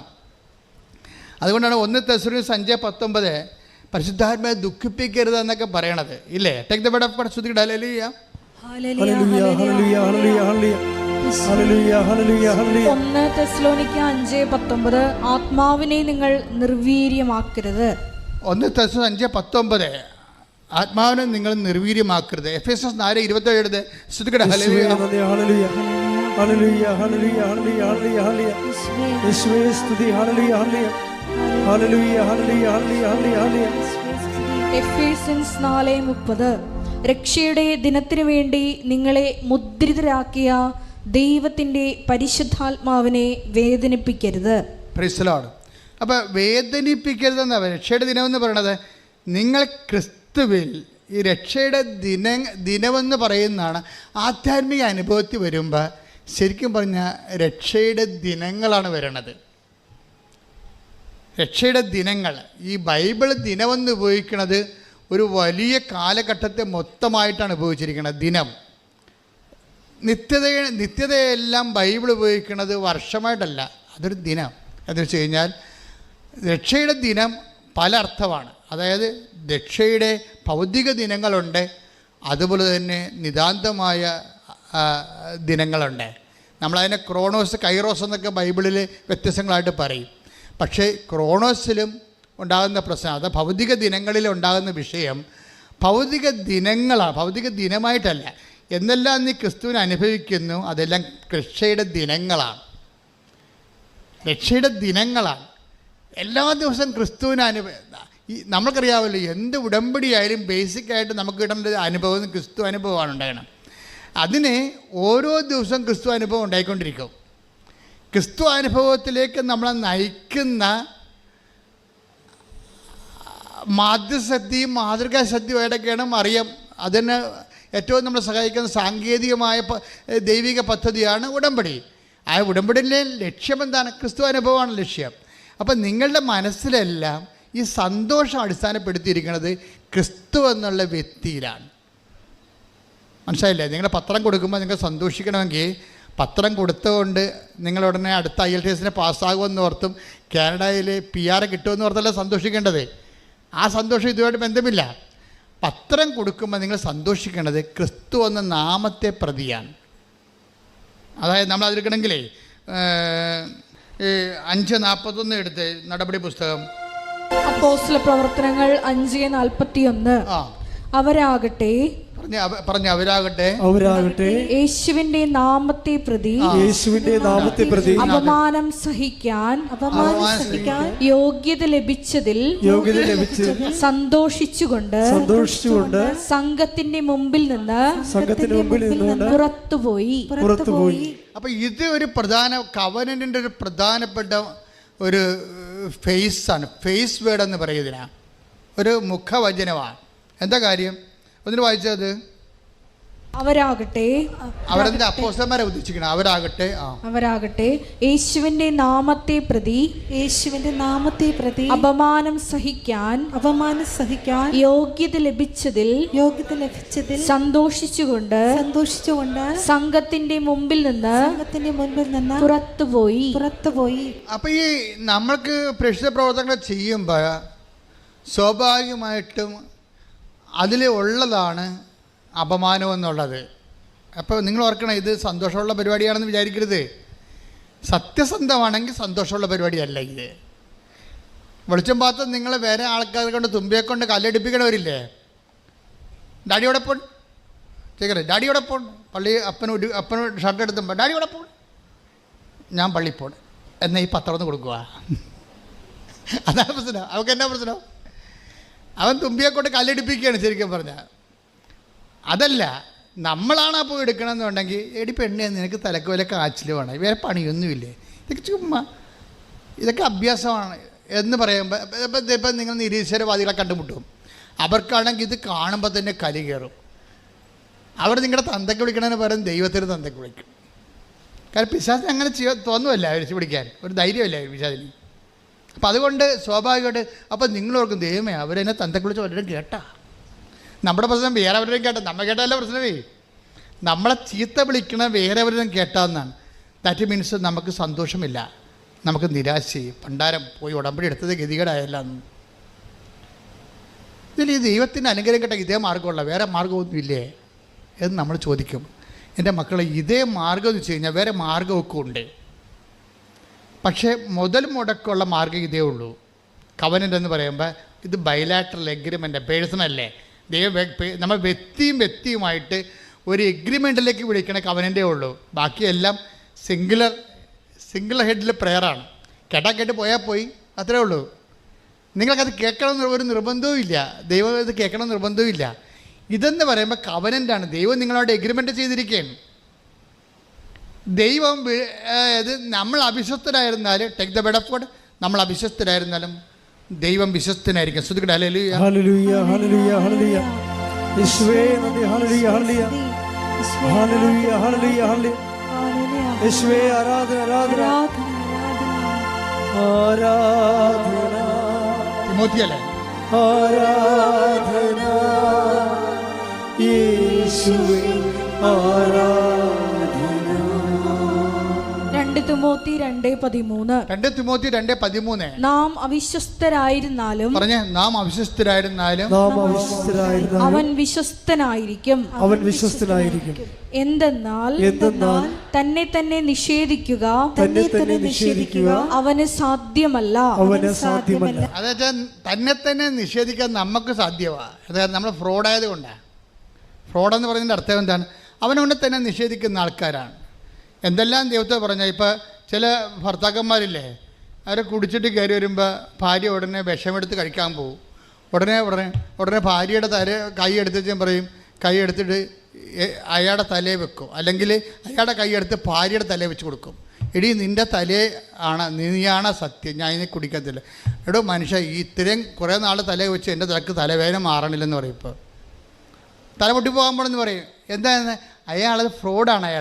അയാൾ ഈ ഭാര്യ തൽക്കാലം പിന്തിരിപ്പിക്കാൻ വേണ്ടി ഈ കുടിയൻ എന്ത് ചെയ്യും? അയാളുടെ കൈ എടുത്ത് ഭാര്യയുടെ തലയെ വെച്ച് കൊടുക്കും. ഭാര്യയ്ക്ക് ആ കവനൻ്റിൽ വിശ്വാസം ഇല്ല. എന്താ ഇങ്ങനെ കവനൻ്റ് പലത് കഴിഞ്ഞ് കൈയെടുത്ത് കുടിച്ചോണ്ട് വരുമ്പോൾ ഭാര്യ വിഷം എടുക്കുക, പുള്ളി കൈയുടെ തലയെ വെക്കുക. ഈ ഉടമ്പടി പല പ്രാവശ്യം നടന്നിട്ടുള്ളതാണെന്ന് പുള്ളിക്കറിയാം. ഫ്രോഡാണ്. തന്നെ അയാൾ നിഷേധിക്കും. പക്ഷെ ദൈവം അതാണ് പ്രശ്നം. ദൈവം നമ്മൾക്ക് എന്തെങ്കിലും വായിന്ന് വിട്ട വാക്ക് പഴഞ്ചാക്കെന്ന് പറഞ്ഞ പോലെ അങ്ങനെ പോകും. നമ്മൾക്ക് നമ്മുടെ വാക്കിനോട് നമ്മൾ ഒരിക്കലും ഉത്തരവാദിത്തം കാണിക്കത്തില്ല. അങ്ങനെയാണ് നമ്മൾ ദൈവത്തെ കണ്ടിരിക്കുന്നത്. അതുകൊണ്ടാണ് നിങ്ങൾ ഉഴപ്പണത്. ദൈവം അങ്ങനെ അല്ല. Take the word, read it again. ശ്രദ്ധിക്കട്ടെ. ഹല്ലേലൂയ. നാം അവിശ്വസ്തരായിരുന്നാലും നാം അവിശ്വസ്തരായിരുന്നാലും അവൻ വിശ്വസ്തനായിരിക്കും. എന്തെന്നാൽ തന്നെ തന്നെ നിഷേധിക്കുക അവന് സാധ്യമല്ല. അപ്പൊ ദൈവം സത്യമാണെന്ന് പറയുമ്പോൾ ആ സത്യത്തിൻ്റെ ഒരു പ്രവർത്തന രീതിയാണ് തന്നെ തന്നെ നിഷേധിക്കാൻ സാധ്യമല്ല. അതുകൊണ്ട് നിങ്ങളെന്ത് ചെയ്യും? നിങ്ങളുടെ ഉടമ്പടി നിങ്ങൾ ഉഴപ്പിയാലും അത് നടക്കും. പക്ഷേ പിശാച് നിങ്ങളോട് പറയും, നിങ്ങൾ ഉടമ്പടി ഉഴപ്പിയല്ല, നീ ഇപ്പോൾ ഉടമ്പടി ഒന്നും ചെയ്യണില്ലല്ല, എന്നിട്ട് നിനക്ക് ഉദ്യോഗം കിട്ടിയല്ല, അപ്പോൾ ഉടമ്പടിയല്ല കാര്യം. അത് സ്വാഭാവിക ഉടമ്പടി ചെയ്തില്ലെങ്കിൽ കിട്ടുമായിരുന്നു, പണിയായില്ലേ? അതായത് നിങ്ങൾ ഉതക്കുന്ന ഓരോ ഉതപ്പിലും പിശാച് ലീഡ് ചെയ്തുകൊണ്ടിരിക്കും. അത് ഈ കള്ളക്കളികൾ മനസ്സിലാക്കണം നിങ്ങൾ. എന്തുകൊണ്ടാണ് നിങ്ങളെ ഉതപ്പ്, നിങ്ങൾ കുറച്ച് കഴിയുമ്പോൾ ഉടമ്പടി നിങ്ങൾ മനഃപൂർവ്വം ഉഴപ്പണമെന്ന് ഞാൻ പറയത്തില്ല. നിങ്ങളുടെ ഒരു സാഹചര്യം വരുമ്പോൾ നിങ്ങൾ അത്രയും സീരിയസ് ടൈപ്പ് പേഴ്സൺ അല്ലെന്നുണ്ടെങ്കിൽ ഏതെങ്കിലും ഒരു കല്യാണത്തിൽ പോയി അളിയന്മാരും 3 പേരും കൂടി ഇരിക്കുമ്പോൾ പറയും, എൻ്റെ അളിയ നമ്മ കണ്ടിട്ട് എത്ര നാളായി. അപ്പോൾ പറയും, നീ മസ്കറ്റിലല്ലേ, നീ എത്ര കാലമായി? ഞാൻ 12 കൊല്ലം. നീ എത്ര കാലം? ഞാൻ 7 കൊല്ലം. ഈ 7 കൊല്ലം 12 കൊല്ലം പറയുന്നതിനാണെന്ന് അറിയാം, വെള്ളം അടിക്കാനാണേ.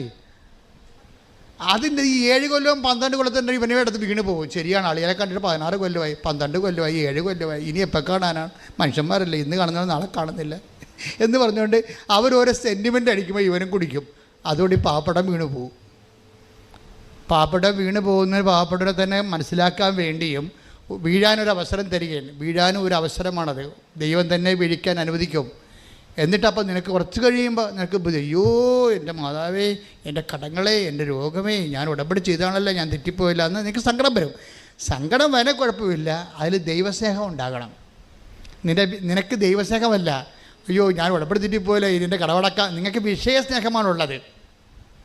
നിങ്ങൾക്ക് ദുഃഖമുണ്ട്, ഉടമ്പടി വീഴുമ്പോൾ നിങ്ങൾക്ക് ദുഃഖമുണ്ട്. പക്ഷെ ആ ദുഃഖം ദൈവഹിതപ്രകാരമല്ല. ദുഃഖത്തിൻ്റെ പ്രശ്നം ദൈവഹിതപ്രകാരമുള്ള ദുഃഖം ഉണ്ടാവും, ഭൗതിക ദുഃഖം ഉണ്ടാവും. Take the word of God, ദൈവഹിതപ്രകാരമുള്ള ദുഃഖം. ശ്രുതിക്കട്ടെ, ഹല്ലേലൂയ ഹല്ലേലൂയ ഹല്ലേലൂയ ഹല്ലേലൂയ. യേശുവേ നന്ദി. ഹല്ലേലൂയ ഹല്ലേലൂയ ഹല്ലേലൂയ ഹല്ലേലൂയ ഹല്ലേലൂയ ഹല്ലേലൂയ. യേശുവേ സ്തുതി. ഹല്ലേലൂയ ഹല്ലേലൂയ. 2 കൊരിന്തോസ് 7:10. 2 കൊരിന്തോസ് 7:10. ദൈവഹിത പ്രകാരമുള്ള ദുഃഖം, പറഞ്ഞേ, ദൈവഹിത പ്രകാരമുള്ള ദുഃഖം രക്ഷാകരമായ പശ്ചാത്താപം ജനിപ്പിക്കുന്നു. അപ്പോൾ ഈ പശ്ചാത്താപം എന്ന് പറയുന്ന ഒരു ദുഃഖമാണ്, പക്ഷേ രക്ഷാകരമാകണം. രക്ഷാകരം എന്ന് പറയുന്നത് എന്താണ്? രക്ഷ ആരാണ്? ലുക്ക 2:30 എല്ലാ മനുഷ്യർക്കും വേണ്ടി ഒരുക്കിയിരിക്കുന്ന രക്ഷ ക്രിസ്തുവിനെ ഞാൻ എൻ്റെ കണ്ണുകൊണ്ട് കണ്ടിരിക്കുന്നു. അപ്പോൾ രക്ഷ നിൻ്റെ ദൈവഹിത പ്രകാരമുള്ള ദുഃഖം രക്ഷാകരമായ പശ്ചാത്താപം ഉണ്ടാക്കണം. രക്ഷാകരം എന്ന് വെച്ചാൽ ക്രിസ്തുവിനെ ലഭിക്കുന്ന പശ്ചാത്താപമാണ്, അല്ലാതെ കേവല പശ്ചാത്താപമല്ല. നമ്മളെ കുമ്പസാരക്കൂട്ടിലൊക്കെ വേണ്ടത് ക്രിസ്തുവിനെ ലഭിക്കുന്ന പശ്ചാത്താപമാണ്, അല്ല പാപത്തെക്കുറിച്ച് ദുഃഖമില്ല. നിങ്ങളുടെ ഇപ്പോൾ വിശുദ്ധരായി ജീവിച്ചിട്ട് ദൈവത്തെ കഞ്ഞി വെക്കേണ്ട ആവശ്യമുണ്ടോ? ഒരു കഥയുമില്ല. നമുക്ക് ക്രിസ്തുവിനെ ലഭിക്കാനാണ് നമ്മൾ പാപം ഒഴിവാക്കി ജീവിക്കുകയും അഥവാ വീണുപോയാൽ നമ്മൾ ദുഃഖിക്കുകയും ചെയ്യണത് ക്രിസ്തുവിനെ നഷ്ടപ്പെട്ടല്ലോ എന്നുള്ള വിഷയത്തിലാണ്. നമ്മുടെ ദുഃഖവും സന്തോഷവും അടിസ്ഥാനപ്പെടുത്തിയിരിക്കുന്നത് ക്രിസ്തു എന്ന് പറഞ്ഞ ഒരൊറ്റ പേരിലാണ്. ഈ ഗോട്ട് ദ പോയിന്റ്, മനസ്സിലായില്ലേ? നമുക്ക് ദുഃഖം ഉണ്ടായി, ആ ദുഃഖം ദൈവഹിത പ്രകാരമാണെങ്കിൽ അത് ക്രിസ്തുവിന് നഷ്ടപ്പെട്ടല്ലോ എന്നുള്ള ദുഃഖമായിരിക്കണം. നമുക്കൊരു സന്തോഷമുണ്ടായി. സന്തോഷം എന്താ പറയുന്നത്? 5:41 എന്താ പറയണത്? യേശുക്രിസ്തുവിൻ്റെ നാമത്തെ പ്രതി, പറഞ്ഞേ, യേശുക്രിസ്തുവിന്റെ നാമത്തെ പ്രതി ക്ലേശങ്ങൾ അനുഭവിച്ചതിൽ സന്തോഷത്തോടെ അവർ സംഘത്തിൽ നിന്ന് പുറത്തുപോയി. അവിടെ സന്തോഷമാണ്. നടപടി പുസ്തകത്തിൻ്റെ 5:41 2 കൊരിന്തോസ് 7:10 ദുഃഖവും നടപടി പുസ്തകത്തിൻ്റെ 5:41 സന്തോഷവും ഒറ്റ വ്യക്തിയെ അടിസ്ഥാനപ്പെടുത്തിയായിരിക്കുന്നത്.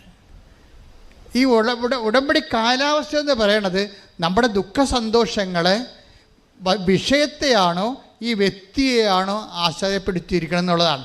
നിങ്ങൾക്ക് സന്തോഷമുണ്ടെന്ന് പറയണമെങ്കിൽ അത് ക്രിസ്തുവിനെ പ്രതിയാണെങ്കിൽ ഇറ്റ് ഇസ് ഓക്കെ. അപ്പോൾ നിങ്ങൾ കവനൻ്റിലാണ്. അതാണ് നിലപാട് തറയെന്ന് പറയണത്, അനുയോജ്യമായ കാലാവസ്ഥ എന്ന് പറയണത്. ഉടമ്പടി റൈപ്പായിരിക്കുന്നു. ഇപ്പോൾ ഒരു ഓട്ടോറിക്ഷക്കാരൻ്റെ ഇടക്ക് കൊണ്ടുപോയി പത്രം കൊടുത്തപ്പോൾ നിങ്ങളിത്രയും പഠിച്ചതല്ലേ, എനിക്ക് നാണമുണ്ട് ഈ പത്രവും കാവിക്കൊണ്ട് നടക്കാമെന്ന് ഓട്ടോറിക്ഷക്കാർ പറഞ്ഞ് അപ്പോൾ അവൾ പറഞ്ഞ്, അത് ശരി, ഞാൻ രക്ഷപ്പെട്ടത് ഈ പത്രം കൊണ്ടാണ്, നിങ്ങളൊക്കെ രക്ഷപ്പെടാൻ വേണ്ടിയാണ് ഞാൻ ഇത് നിങ്ങളെ കൊണ്ട് വിതരണം ചെയ്യണത്. ഞാനിതൊക്കെ നിങ്ങൾ ആദ്യം ഇവിടെ വന്ന് ഇവിടെ നിന്ന് ഇത് പറയണതല്ല, നിങ്ങൾ അവിടെ വന്ന് നോക്കണം ദൈവം എന്താണ് ചെയ്യണമെന്ന് കണ്ടെത്താൻ. അതാണ് സന്തോഷം. ദൈവത്തെ പ്രതി അവളെ ക്ലേശിപ്പിച്ച അതിൽ വേറെ വല്ലവരും ആണെങ്കിൽ അയ്യോ ആൾക്കാർക്ക് ഇങ്ങനെയൊക്കെ പറയണല്ല എന്ന് പറഞ്ഞ ഉടനെ വീട്ടിൽ നിന്ന് പോകും. നമ്മുടെ ഏറ്റവും വലിയ ശത്രുക്കളെക്കുറിച്ച് ഈശോ പറഞ്ഞത് എന്താണ്? ഏറ്റവും വലിയ ശത്രുക്കളെന്ന് പറഞ്ഞ് ഈശോ എന്താ പറഞ്ഞിരിക്കുന്നത്? ഈശോ പറഞ്ഞിരിക്കുന്നത് ആരാണ് ഏറ്റവും വലിയ ശത്രുക്കൾ? നമ്മുടെ കുടുംബത്തിലുള്ളവരാണെന്ന്. മത്തായി 10:36. മത്തായി 10:36. സ്വന്തം കുടുംബത്തിൽപ്പെട്ടവർ തന്നെയായിരിക്കും ഒരുവന്റെ സ്വന്തം കുടുംബത്തിൽപ്പെട്ടവർ തന്നെയായിരിക്കും ഒരുവന്റെ ശത്രുക്കൾ. അപ്പം അമ്മ ശത്രുവായിട്ട് വരാം, അപ്പൻ ശത്രുവായിട്ട് വരാം. നിങ്ങൾ തേരും പാലും പഞ്ചാരം എന്ന് പറഞ്ഞ കക്ഷികളെല്ലാം ഇന്നല്ലെങ്കിൽ നാളെ നിങ്ങളുടെ ആധ്യാത്മിക ജീവിതത്തിൻ്റെ ശരിക്കും പറഞ്ഞാൽ ശത്രുതയുടെ അവതാരങ്ങളായിട്ട് നിൽക്കുകയാണ്. എന്താ കാര്യം എന്നറിയാമോ? നിങ്ങളെ പിഴപ്പിച്ചിരിക്കുന്ന പല ആൾക്കാരും ആൻറ്റിമാരായിരിക്കും. ഞാൻ 21 ലക്ഷം ആൾക്കാരെ കൗൺസിൽ ചെയ്തിട്ടുണ്ട്. എപ്പോഴും പറഞ്ഞതാണ്. എന്താണെന്നറിയാമോ? ഓരോ ഡൈവേഴ്സും പരിശോധിക്കുമ്പോൾ, ഓരോ പ്രണയവും പരിശോധിക്കുമ്പോൾ, പ്രണയത്തിൽ ചില ആൾക്കാർ ചെന്ന് ചാടിയിട്ട് അബോഷണൊക്കെ നടക്കുന്നുണ്ടല്ലോ, എല്ലാം തുടങ്ങി വെക്കണമ്പോഴെല്ലാം ആൻറ്റി എന്ന് പറയുന്ന ആ സംഭവത്തിന് ഇതെല്ലാം അറിയാൻ പറ്റും. കാര്യം നിങ്ങൾ ആദ്യം മുതൽ ഇൻട്രാക്ട് ചെയ്യണ ഒരു സംഭവമാണ്. അമ്മയല്ല, ആൻറ്റി. ആൻറ്റി വലിയൊരു അവതാരമാണ്. മിക്കവാറും നരകത്തിൽ ചെല്ലുമ്പോൾ ആൻറ്റിമാരായിരിക്കും കൂടുതൽ. അതെന്താ കാര്യം വെച്ച് കഴിഞ്ഞാൽ ഈ കുഞ്ഞിനെ വഴിപഴപ്പിച്ചതിൽ ആൻറ്റിയുടെ റോളെന്ന് പറയുന്നത് ചെറിയ റോളൊന്നുമല്ല. കാര്യം ഈ കൊച്ചെന്ന് പറഞ്ഞാൽ അവൾ എന്ത് ചെയ്താലും പക്ഷേ വീട്ടിൽ വളയ്ക്കണ കാരണം ആൻറ്റി ഒരു സാന്ത്വനത്തിൻ്റെ ആളായ കാരണം അവിടെ എന്ന് പറയും. അപ്പോൾ എല്ലാ തിന്മകളും നന്മകളും ചെന്ന് പറയണതാണ്. എന്നിട്ട് ഈ പണ്ടാര ഇതിനെ വഴിതിരിച്ചിട്ട് തിന്മയിലേക്ക് വിടുകയാണ്. അത് ആത്മാവ് നഷ്ടപ്പെടും. അതുകൊണ്ടാണ് ഈശോ പറഞ്ഞത് അബോർഷൻ ആയാലും ഡൈവേഴ്സ് ആയാലും വേറെ എന്ത് പ്രാക്കപ്പെട്ട പരിപാടിയായാലും ഇതിൻ്റെ പിന്നിലുള്ള ശക്തി കുടുംബത്തിൽ തന്നെയായിരിക്കും. അപ്പം അതുകൊണ്ടാണ് നിങ്ങൾ ഈശോ ചോദിക്കുന്നത്, പത്രോസിനോട് വരെ ചോദിക്കും, എന്താണ്? ഇവരെക്കാൾ അധികമായി എന്നെ സ്നേഹിക്കുമോ? ഉടമ്പടി ഒരു തിരഞ്ഞെടുപ്പാണ്. ഇവരെക്കാൾ അധികമായി.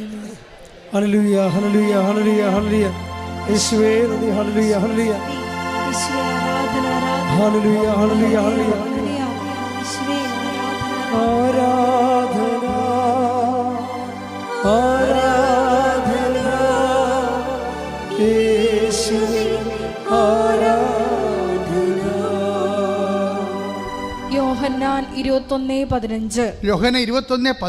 അവരുടെ പ്രാതൽ കഴിഞ്ഞപ്പോൾ യേശു ശിമയോൻ പത്രോസിനോട് ചോദിച്ചു, യോഹന്നാന്റെ പുത്രനായ ശിമയോനെ, നീ ഇവരെക്കാൾ അധികമായി എന്നെ സ്നേഹിക്കുന്നുവോ? അവൻ പറഞ്ഞു, ഉവ്വ് കർത്താവേ, ഞാൻ നിന്നെ സ്നേഹിക്കുന്നുവെന്ന് നീ അറിയുന്നുവല്ലോ. അതായത് യേശുവിൻ്റെ അതായത് സഭയുടെ തലയോടാണ് ഈ ചോദ്യം ചോദിച്ചിരിക്കുന്നത്. സഭയുടെ തലയോട് ചോദിച്ചിരിക്കുകയാണ്. എന്ന് വെച്ചാൽ അംഗങ്ങളോട് ചോദിച്ച ചോദ്യമാണത്. സഭയുടെ ഭൗതിക തലവൻ പത്രോസാണ്. അപ്പോഴേ ഈ തലയോടാണ് ചോദിച്ചിരിക്കുന്നത്, നീ ഇവരെക്കാൾ അധികമായി എന്നെ സ്നേഹിക്കുന്നു. വെച്ചാൽ സഭയുടെ അംഗങ്ങളോട്, യേശുവിൽ വിശ്വസിക്കുന്ന എല്ലാവരോടും ചോദിച്ച ചോദ്യമാണ്. യേശുവിൽ വിശ്വസിക്കുന്നവർ സഭയുടെ പുറത്ത് എന്തുമാത്രമുണ്ട്, അവരോട് എല്ലാവരും കൂടി ചോദിച്ച ചോദ്യമാണത്. എന്താണ്? ഇവരെക്കാൾ അധികമായി. കവനൻ്റിൽ എപ്പോഴും നമ്മൾ നോക്കേണ്ടത്, ഈ കവനൻ്റ് റിലേഷനിലിരിക്കുന്ന ആൾക്കാർക്ക്, ഉടമ്പടി ബന്ധത്തിലിരിക്കുന്ന ആൾക്കാർക്ക് അവരോട് തന്നെ ചോദിക്കേണ്ട ചോദ്യമാണ്, ഞാൻ ഉടമ്പടി ചെയ്ത എൻ്റെ ദൈവത്തെക്കാൾ അധികമായി വേറെ ആരെങ്കിലും സ്നേഹിക്കുന്നുണ്ടോ? അതാണ് പ്രശ്നം. ഞാൻ കവനൻ്റ് ചെയ്ത ദൈവത്തെക്കാൾ ഇപ്പം എന്താ ചെയ്തിരിക്കണമെന്ന് പറഞ്ഞാൽ, ചില പ്രണയപ്രാന്തി പിടിച്ച ആൾക്കാർ ഉടമ്പടി ചെയ്തിരിക്കുന്നത് അവളോ അവനോ സ്നേഹിക്കുന്ന കാമുകനോ കാമുകയോ ദൈവം വശത്താക്കി പിടിക്കാനുള്ള മാമാപ്പണി ചെയ്ത് കൊടുക്കാൻ വേണ്ടി ഉടമ്പടി ചെയ്തിരിക്കണത്. എൻ്റെ കൈ കിട്ടിയാൽ ഞാൻ ഓടിച്ചിട്ട് വരാം. എന്താ കാര്യം? നിങ്ങളുടെ ഉള്ളിലുള്ള ജഡികമായ ആസക്തികളെ പ്രോത്സാഹിപ്പിക്കാൻ വേണ്ടിയല്ല ദൈവം ഉടമ്പടി ചെയ്തിരിക്കുന്നത്. ദൈവം നിങ്ങളെ വിശുദ്ധീകരിച്ചുകൊണ്ട് നിത്യത വരെ നിങ്ങളെ കൊണ്ടുപോകാനുള്ള പാങ്ങുണ്ടാക്കി തീർക്കാനുള്ള പരിചരണം നൽകുന്നതാണ് ഇതിൻ്റെ അടിസ്ഥാന നടപടിക്രമം. ശ്രുതികട്ടെ ഹല്ലേലൂയ. ഹല്ലേലൂയ, ഹല്ലേലൂയ, ഹല്ലേലൂയ, ഹല്ലേലൂയ. യേശുവേ, ഉടമ്പടിയിലൂടെ ഞങ്ങളുടെ ഓരോരുത്തരുടെയും ജീവിതങ്ങളെ വിശുദ്ധീകരിക്കണമേ എന്ന് പ്രാർത്ഥിക്കുന്നു, ശക്തീകരിക്കണമേ എന്ന് പ്രാർത്ഥിക്കുന്നു, ദൈവ സ്നേഹത്താൽ നിറയ്ക്കണമേ എന്ന് പ്രാർത്ഥിക്കുന്നു. അപ്പൊ നിങ്ങൾ ഉടമ്പടി ചെയ്യുമ്പോൾ തന്നെ പറഞ്ഞു, ദൈവമേ, ദൈവഹിതപ്രകാരമല്ലാത്ത ഒരു കാര്യവും എൻ്റെ ജീവിതത്തിൽ നടക്കരുത് എന്ന് പറയുന്നതിനാണ് ഉടമ്പടി സമർപ്പണം എന്ന് പറയുന്നത്. വിശ്വാസം, പ്രത്യാശ, സ്നേഹം. നാലാമത്തെ എന്താണ്?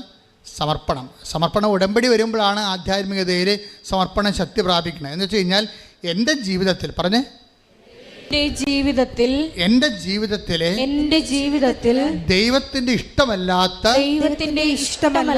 ഒരു കാര്യവും സംഭവിക്കാതിരിക്കാൻ ഞാൻ സമ്പൂർണമായി ദൈവഹിതത്തിനായി എന്നെ തന്നെ സമർപ്പിക്കുന്നു.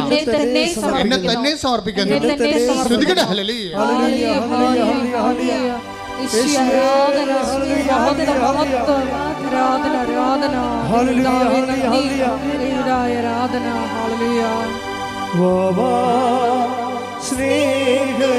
സ്നേഹരാജാവേ, എന്നെന്നും എന്നുള്ളിൽ വാഴാം.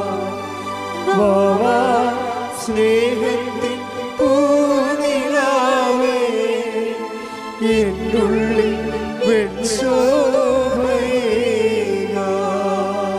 പരിശുദ്ധ പരമ ദിവ്യകാരുണ്യത്തിന്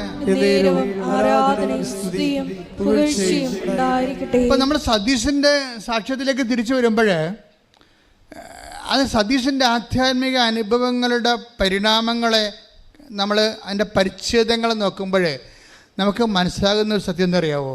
ഈ മനുഷ്യൻ സത്യസന്ധമായിട്ട് ഇൻവെസ്റ്റ് ചെയ്തിരിക്കുന്നത് സത്യസന്ധമായിട്ടാണ്. അല്ലാതെ ഉടമ്പടിയുടെ ഉപ്പ് നോക്കാൻ വന്നിരിക്കുന്ന ആളല്ല. എനിക്ക് അടയാളം കിട്ടട്ടെ, എന്നിട്ട് ഞാൻ വിശ്വസിക്കാം, എന്നിട്ട് ഞാൻ പത്രം കൊടുക്കാം എന്നൊക്കെ പറഞ്ഞിട്ട് ദൈവമായിട്ട് ഒരു കച്ചവട ബന്ധമില്ലേ? അങ്ങനെയുള്ള ഒരു മണ്ടത്തരം നീല കാണിച്ചില്ലേ? ഇയാൾ കറക്റ്റാണ്. ആളെ കറക്റ്റായത് കൊണ്ട് തന്നെ ദൈവം ടൈം ഷോട്ട് ചെയ്തിരിക്കുകയാണ്. ഈ ഉടമ്പടിയുടെ ടൈം ഷോട്ടിങ്ങും നമ്മളുടെ ആത്മാർത്ഥതയും തമ്മിൽ കുറേ ബന്ധമുണ്ടായി. നമ്മൾ ഉടമ്പടി സത്യസന്ധരാണ്, വിശ്വസ്തരാണെന്ന് ദൈവത്തിന് നേരത്തെ അറിയാമെങ്കിൽ ഉടമ്പടി എടുക്കാൻ തീരുമാനിക്കുമ്പോൾ തന്നെ അടയാളം കിട്ടാൻ തുടങ്ങും. നമ്മുടെ ഉടമ്പടിയുടെ മെയിൻ സംഭവമാണല്ലോ ടൈം ഷോട്ടിങ്ങും സമയച്ചുരുക്കം. ഈ സമയച്ചുരുക്കം നമ്മളായിട്ട് ഉണ്ടാക്കിയെടുക്കുന്നതാണത്. അതായത് ഉടമ്പടി സത്യസന്ധമാണെന്ന് ദൈവത്തിന് തോന്നിയാൽ ദൈവം എന്തിനാ കാത്തിരിക്കണം 90 ദിവസം? ദൈവം എന്തിനാ കാത്തിരിക്കണം 90 ദിവസം? നീ ഉടമ്പടി ചെയ്തിട്ടില്ല, പക്ഷെ ഉടമ്പടി ചെയ്യാൻ പോകുന്ന കാര്യങ്ങളെല്ലാം നീ മിടുക്കായിട്ടും വ്യക്തമായിട്ടും സത്യമായിട്ടും വിശ്വസ്തയോടെ ചെയ്യുമെന്ന് ദൈവത്തിന് അറിയാമെന്ന കാരണം നീ വീട്ടിൽ നിന്ന് ഇറങ്ങുമ്പോൾ തന്നെ ഉടമ്പടിയിൽ ഇടയാളങ്ങൾ തുടങ്ങാൻ തുടങ്ങും. അതാണ് സമയച്ചുരുക്കത്തിൻ്റെ പ്രത്യേകത. സമയം നീട്ടിക്കൊണ്ട് പോകണം നിങ്ങളാണേ, ദൈവമല്ല. ദൈവത്തിന് സമയമില്ലല്ലോ. പിന്നെ എന്താ സംഭവിക്കുന്നത് വെച്ച് കഴിഞ്ഞാൽ, സമയമില്ലാത്ത ദൈവത്തിന് ശരിക്കും പറഞ്ഞാൽ നിങ്ങളുടെ ജീവിതത്തിൽ സമയത്തിൻ്റെ ചുരുക്കത്തിൽ പ്രവർത്തിക്കുന്നത് സ്വാഭാവികമായ നടപടിക്രമമാണ്.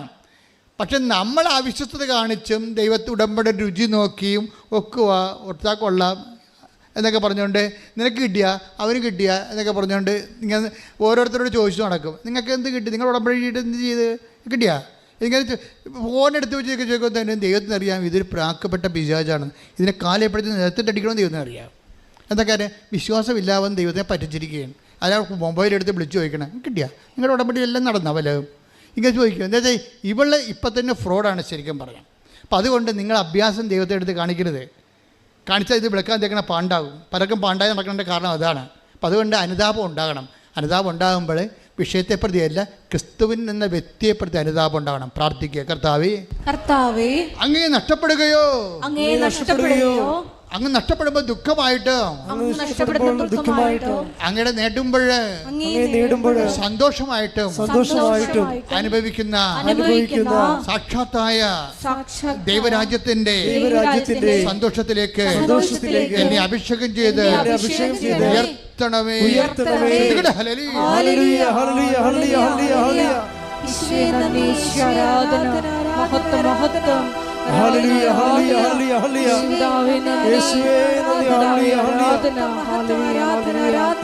ഹല്ലേലൂയ ആത്മാവാം ദൈവമേ മരണി നിന്റെ ഉള്ളിൽ വസിക്കാൻ വരണേ.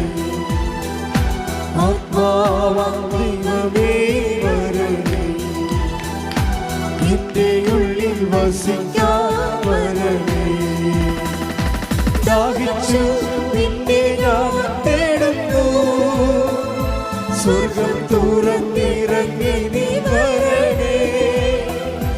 ദാഹിച്ചു നിന്നെ ഞാൻ തേടുന്നു, സ്വർഗം തുറന്നിറങ്ങി നീ വരണേ.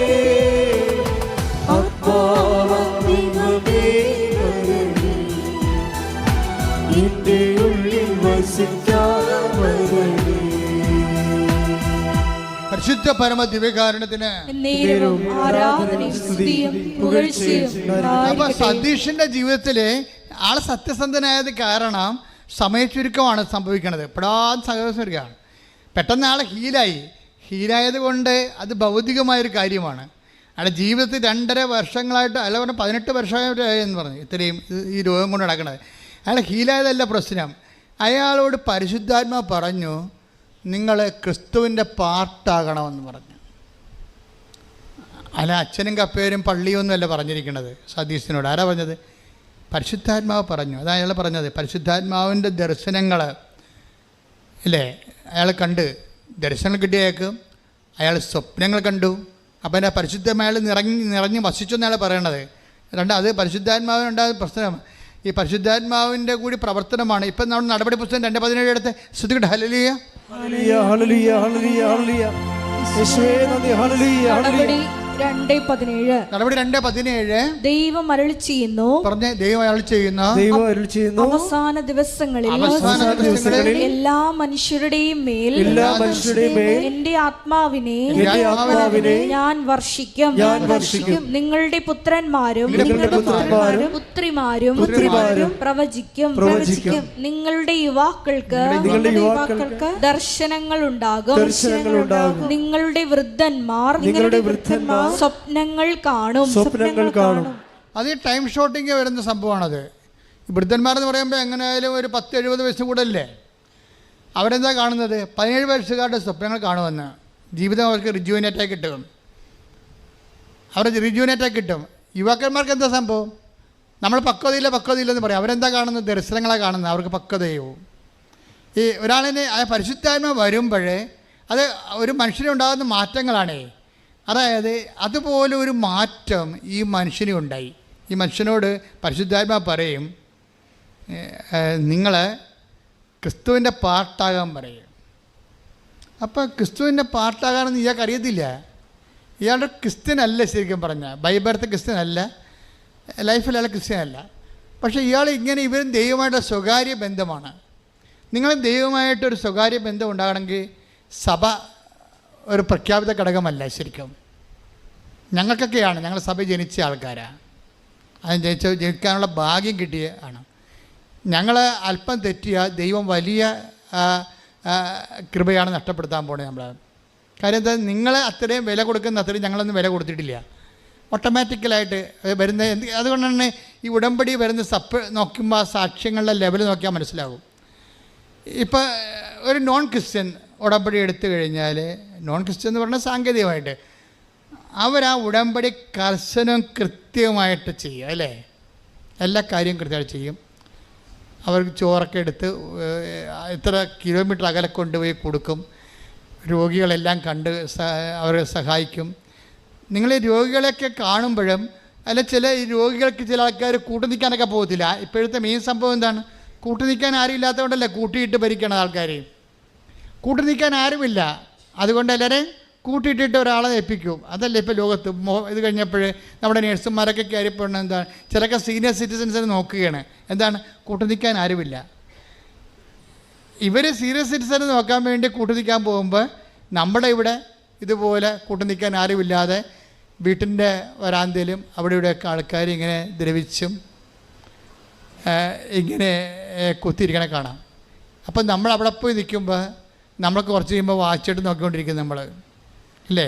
രോഗിനെയൊക്കെ കാണാൻ പോവുകയും നമ്മൾ ഉടമ്പടി എടുത്തിട്ടുണ്ട്, അല്ല രോഗിനെ കാണാം, ആശുപത്രി വല്ല രോഗികളുണ്ടോ ചോദിക്കും. ഉടമ്പടി എടുത്തിട്ടുണ്ട്. അപ്പോൾ അവിടെ അച്ഛൻ പറഞ്ഞായിരുന്നു, ഞാൻ എൻ്റെ രോഗിനെയൊക്കെ കാണാൻ പോകണമെന്ന് പറഞ്ഞായിരുന്നു. നമ്മുടെ കൂട്ടത്തിൽ നിന്ന് വല്ലതും പോയിട്ടുണ്ടോ രോഗികൾ? നിങ്ങൾ ആശുപത്രി പോയായിരുന്നു നോക്കി വെറുതെ പോയി ഇത് വകുപ്പ് നോക്കിയെടുത്ത് പോകും. പോയി അവിടെ പോയി എന്തെങ്കിലും ഒക്കെ പറഞ്ഞുകൊണ്ട് നിൽക്കും. എൻ്റെ ചേച്ചി അവിടെ പോയിട്ട് നിങ്ങളെ ആദ്യ കാലങ്ങളിൽ എനിക്കറിയാം ഇത് ഹോസ്പിറ്റൽ മിഷൻ എന്ന് പറഞ്ഞാൽ തുടങ്ങിയ സംഭവം.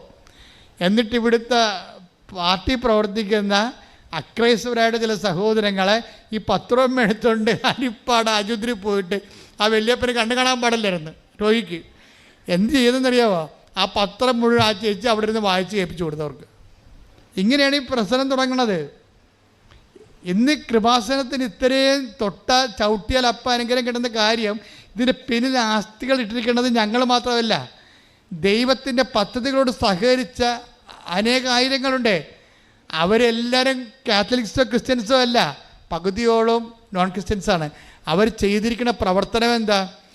ഹരിപ്പാട് ആശുപത്രി ചെന്ന് അപ്പാപ്പന് കണ്ണു കാണാൻ പാടില്ലെന്ന് പറഞ്ഞപ്പോൾ ആ 8 പേജ് പത്രവും അവിടെ ഇരുന്നിട്ട് വായിച്ച് കേൾപ്പിച്ച് കൊടുത്ത്, അപ്പാപ്പ ഇതുപോലെ അപ്പാപ്പനെ സുഖപ്പെടുത്തി, ഞാൻ പ്രാർത്ഥിച്ചോളാം, ഉറപ്പ് കൊടുത്ത് പോരുകയാണ്. അവരെ ക്രിസ്തുവിനെ കൈമാറി പോരുകയാണ്. അപ്പോഴാണ് അതാണ് ഈ യുവാക്കന്മാരൊക്കെ ദർശനങ്ങൾ കാണുമെന്ന് പറഞ്ഞ ആധ്യാത്മിക പക്വതയിലേക്ക് ഈ മനുഷ്യൻ കൈമാറ്റക്കാരിയായി മാറുകയാണ്. ദൈവം നോക്കണത് എന്താണ്? ക്രിസ്തുവിനെ കൈമാറ്റാൻ നിങ്ങളെ കൊള്ളാമോ എന്നാണ് കവനൻ്റ് കഴിയുമ്പോൾ നോക്കണത്. അല്ല നിങ്ങൾക്ക് PR കിട്ടാനുള്ള പഴുതുണ്ടാക്കി തരാമെന്നല്ല. അതെന്ന് വെച്ചാൽ നിസ്സാരമായ കാര്യമാണ്. കൃപാസനത്തിൻ്റെ സാക്ഷ്യങ്ങൾ 10,000ങ്ങളാണ് കിടക്കുന്നത്. ജപ്തി ആയാലും അതുപോലെ തന്നെ മാറാരോഗമായാലും 4th സ്റ്റേജ് ആയാലും എത്ര സാക്ഷ്യങ്ങൾ നിങ്ങൾക്ക് വേണം? ഇപ്പം ഇന്നലെ ഒരു സാക്ഷ്യം കിട്ടി, വയറിനകത്ത് മുഴ വന്ന് ക്യാൻസർ ആയിരിക്കണേ, അപ്പോൾ അത് ഓപ്പറേഷനാണ്. ഞാൻ പറഞ്ഞു മോളെ അത് ചുരുങ്ങിപ്പോകുമെന്ന് പറഞ്ഞ്.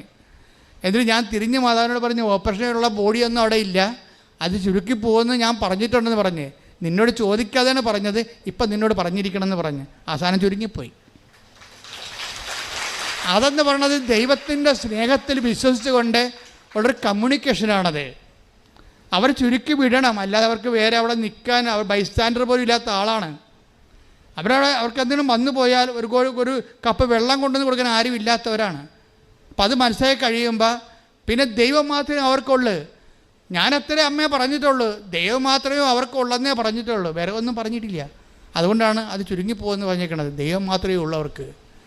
അപ്പോൾ ഇതെന്ന് പറയണത് ഒരു ദൈവത്തിനെ അനുസരിച്ചുകൊണ്ട് ദൈവത്തിനെ സ്നേഹിച്ചുകൊണ്ട് മനുഷ്യൻ്റെ സങ്കടങ്ങളിൽ പങ്കെടുക്കണം.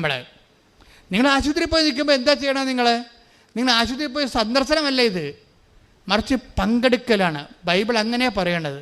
കൊളോസ്യസ് 1:11 എടുത്തേ, ശ്രുതികട ഹല്ലേലൂയ ഹല്ലേലൂയ ഹല്ലേലൂയ ഹല്ലേലൂയ ഹല്ലേലൂയ ഹല്ലേലൂയ ഹല്ലേലൂയ ഹല്ലേലൂയ യേശുവേ നന്ദി. ഹല്ലേലൂയ ഹല്ലേലൂയ ഹല്ലേലൂയ ഹല്ലേലൂയ ഹല്ലേലൂയ ഹല്ലേലൂയ യേശുവേ സ്തുതി. ഹല്ലേലൂയ ഹല്ലേലൂയ ആരാധന ആരാധന യേശുവേ ആരാധന ആരാധന ആരാധന യേശുവേ ആരാധന. സ്തുതിക്കട്ടെ. ഹല്ലേലൂയ ഹല്ലേലൂയ ഹല്ലേലൂയ. എല്ലാവരും ചേർന്ന് ഉറക്കെ സ്തുതിക്കട്ടെ. ഹല്ലേലൂയ ഹല്ലേലൂയ ഹല്ലേലൂയ ഹല്ലേലൂയ ഹല്ലേലൂയ യേശുവേ നന്ദി നന്ദി. ഹല്ലേലൂയ ഹല്ലേലൂയ ഹല്ലേലൂയ ഹല്ലേലൂയ യേശുവേ ആരാധന ആരാധന. ഹല്ലേലൂയ ഹല്ലേലൂയ ഹല്ലേലൂയ ഹല്ലേലൂയ ഹല്ലേലൂയ യേശുവേ നന്ദി. ഹല്ലേലൂയ 1:11 കൊളോസ്യൻസ്.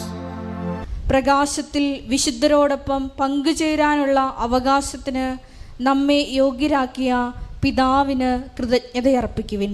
ഈ നിത്യമഹത്വത്തിന് കാരണമാക്കുന്ന കാര്യങ്ങൾ എന്താണെന്നറിയാവോ? ഭൂമിയിലുള്ള സഹനങ്ങളിൽ സഹിക്കുന്നവരുടെ സഹനങ്ങളോട് നമ്മളെടുക്കുന്ന പങ്കാളിത്തമാണ്. ഈ പങ്കാളിത്തത്തെക്കുറിച്ച് എന്താ പറയണത്? 1:11 പറഞ്ഞ് സന്തോഷത്തോടെ എല്ലാം സഹിക്കുന്നതിനും ക്ഷമിക്കുന്നതിനും അവിടുത്തെ മഹത്വത്തിന്റെ പ്രാഭവത്തിനനുസൃതമായി സർവശക്തിയിലും നിങ്ങൾ ബലം പ്രാപിക്കട്ടെ. അപ്പം സഹന ഇവിടെ ഒരു വിഷയം വെച്ചാൽ നിങ്ങൾക്കൊരു സഹനം ഉണ്ടെങ്കിൽ, ഇപ്പോൾ ഒരു ബൈസ്റ്റാൻഡർ, അതാണ് ഞാൻ പറഞ്ഞതിൻ്റെ കാരണം. ഒരു ബൈസ്റ്റാൻഡർ ഉടനെ അവർ കുറച്ച് കഴിയുമ്പോൾ ഒരു രോഗിയുടെ പോയി നിൽക്കുകയാണ്. അപ്പൻ്റെ കൂടെ നിന്നാലും അമ്മയുടെ കൂടെ നിന്നാലും ഈ അമ്മ മകളോട് പറയും, മകളെ കുഞ്ഞുങ്ങൾ വരാൻ സമയമായില്ല, നീ പോയിക്കോ എന്ന് പറയും. എന്താണെന്നറിയാം എന്തുകൊണ്ട്? അമ്മ ആശുപത്രി കിടക്കുന്ന അമ്മയെടുത്ത് മകൾ കാണാൻ വേണ്ടി പോയി നിൽക്കുകയാണ്. അപ്പം അമ്മ മകളോട് പറയണതാണ്, എന്താണ് പറയുന്നത്? മകളെ കുഞ്ഞുങ്ങൾ വരാൻ സമയമായില്ല, നീ പോണില്ലേ? എന്താ കാര്യം? അമ്മയ്ക്കറിയാം ഇവൾ വാച്ചിട്ട് നോക്കാൻ കുറഞ്ഞ നേരമായി, സമയമില്ലല്ലോ. അമ്മയ്ക്കറിയാവേ ഈ കളി കുറേ നേരമായി തുടങ്ങിയിട്ടേ, 2:30 തൊട്ട് തുടങ്ങിയാണ്. കഴിച്ചിട്ട് നോക്കും, നേരോട്ട് നോക്കും, മാച്ചിട്ട് നോക്കും, പുറകോട്ട് നോക്കും. എന്ന് വെച്ച് കഴിഞ്ഞാൽ ഞാൻ പോട്ടെ എന്ന് ചോദിക്കുമ്പോൾ അമ്മയ്ക്ക് ദുഃഖമാകുന്ന കാരണം അമ്മ അഡ്വാൻസ് പറഞ്ഞിരിക്കുകയാണ്, നീ പൊയ്ക്കോ എന്ന് വെച്ചാൽ ഈ സഹനത്തിൽ, നമുക്കൊരു ആളിൻ്റെ സഹനത്തിൽ പങ്കെടുക്കണമെങ്കിൽ സന്തോഷം ഉണ്ടാകണം. പച്ചിട്ട് നോക്കിയിട്ട് കാര്യമില്ല. നിങ്ങളുടെ സഹനങ്ങളൊക്കെ ദൈവം അംഗീകരിക്കണമെങ്കിൽ സന്തോഷം ഉണ്ടാകുന്ന നോക്കും. അതിൻ്റെ അകത്ത് മനസ്സിലായില്ല? അത് സീരിയസ് വിഷയമാണ്. നിങ്ങൾക്ക് സഹനങ്ങളൊന്നുമില്ലെന്ന് ഞാൻ പറയണില്ല. ഭർത്താവിൻ്റെ നിങ്ങൾ സഹകരിക്കുന്നുണ്ട്, മക്കളുടെ കൂടെ സഹനങ്ങളിൽ പങ്കെടുക്കുന്നുണ്ട്, നാട്ടുകാരുടെ സഹനങ്ങളിൽ പങ്കെടുക്കുന്നുണ്ട്, പക്ഷേ സന്തോഷമില്ല. അത് കാരണം ഈ സംഭവങ്ങളെല്ലാം ഒരു പൊട്ടയായിരിക്കുകയാണ്. കാര്യം ദൈവസ്നേഹം ഉണ്ടെങ്കിലേ സന്തോഷം ഉണ്ടാകത്തുള്ളൂ. എനിക്ക് നിങ്ങളെ അറിയാം, നിങ്ങൾക്ക് ദൈവസ്നേഹം ഇല്ലെന്ന് ഈശോ പറഞ്ഞില്ലേ? അത് ഈ ഇതുമായിട്ട് കണക്ട് ചെയ്ത് വെക്കേണ്ട വചനമാണ്. Take the bed of God. എനിക്ക് നിങ്ങളെ അറിയാം. ശ്രദ്ധിക്കണല്ലേ? യോഹന്നാൻ 5:42 എനിക്ക് നിങ്ങളെ അറിയാം, നിങ്ങളിൽ ദൈവസ്നേഹമില്ല. അപ്പോൾ ഈ മനുഷ്യൻ കർത്താവ് നോക്കണ ഒറ്റ, നിങ്ങൾ കവനൻ്റ് എടുത്തോ എടുത്തില്ലേ, നിങ്ങൾ ക്രിസ്ത്യാനിയാണോ അല്ലേ, ഇതൊന്നും അല്ല പ്രശ്നം. ദൈവം നോക്കണത് എന്താണ്? നിങ്ങളിൽ ദൈവസ്നേഹമുണ്ടോ ഇല്ലേ, അവിടെ വിഷയം. സതീഷ് എന്താ വിചാരിക്കണത്? സതീഷിന് ദൈവസ്നേഹമുണ്ട്, അതുകൊണ്ട് ദൈവം കമ്മ്യൂണിക്കബിളാണ്. അവനോട് പരിശുദ്ധാത്മ പറഞ്ഞു, ഇനി നിനക്കൊരു കുറവുണ്ട്, നീ ക്രിസ്തുവിൻ്റെ പാർട്ടാകണമെന്ന് പറഞ്ഞു. അപ്പോൾ സതീഷ് പറഞ്ഞു, ഞാനെങ്ങനെ ക്രിസ്തുവിൻ്റെ പാർട്ടാകണത്? അവന് പെട്ടെന്ന് പിടികിട്ടി. എന്താ കാര്യം? കുർബാനക്കൊക്കെ പോകാൻ തുടങ്ങിയ ആൾ, കുർബാനക്കൊക്കെ പോകേണ്ട ആൾ, പക്ഷെ കുർബാനക്ക് ചെല്ലുമ്പോഴും കുർബാന സ്വീകരിക്കാൻ പറ്റണില്ല. അപ്പോൾ അദ്ദേഹത്തിന് തോന്നി, ഞാനായാലും പാർട്ടായിട്ട് കാര്യം.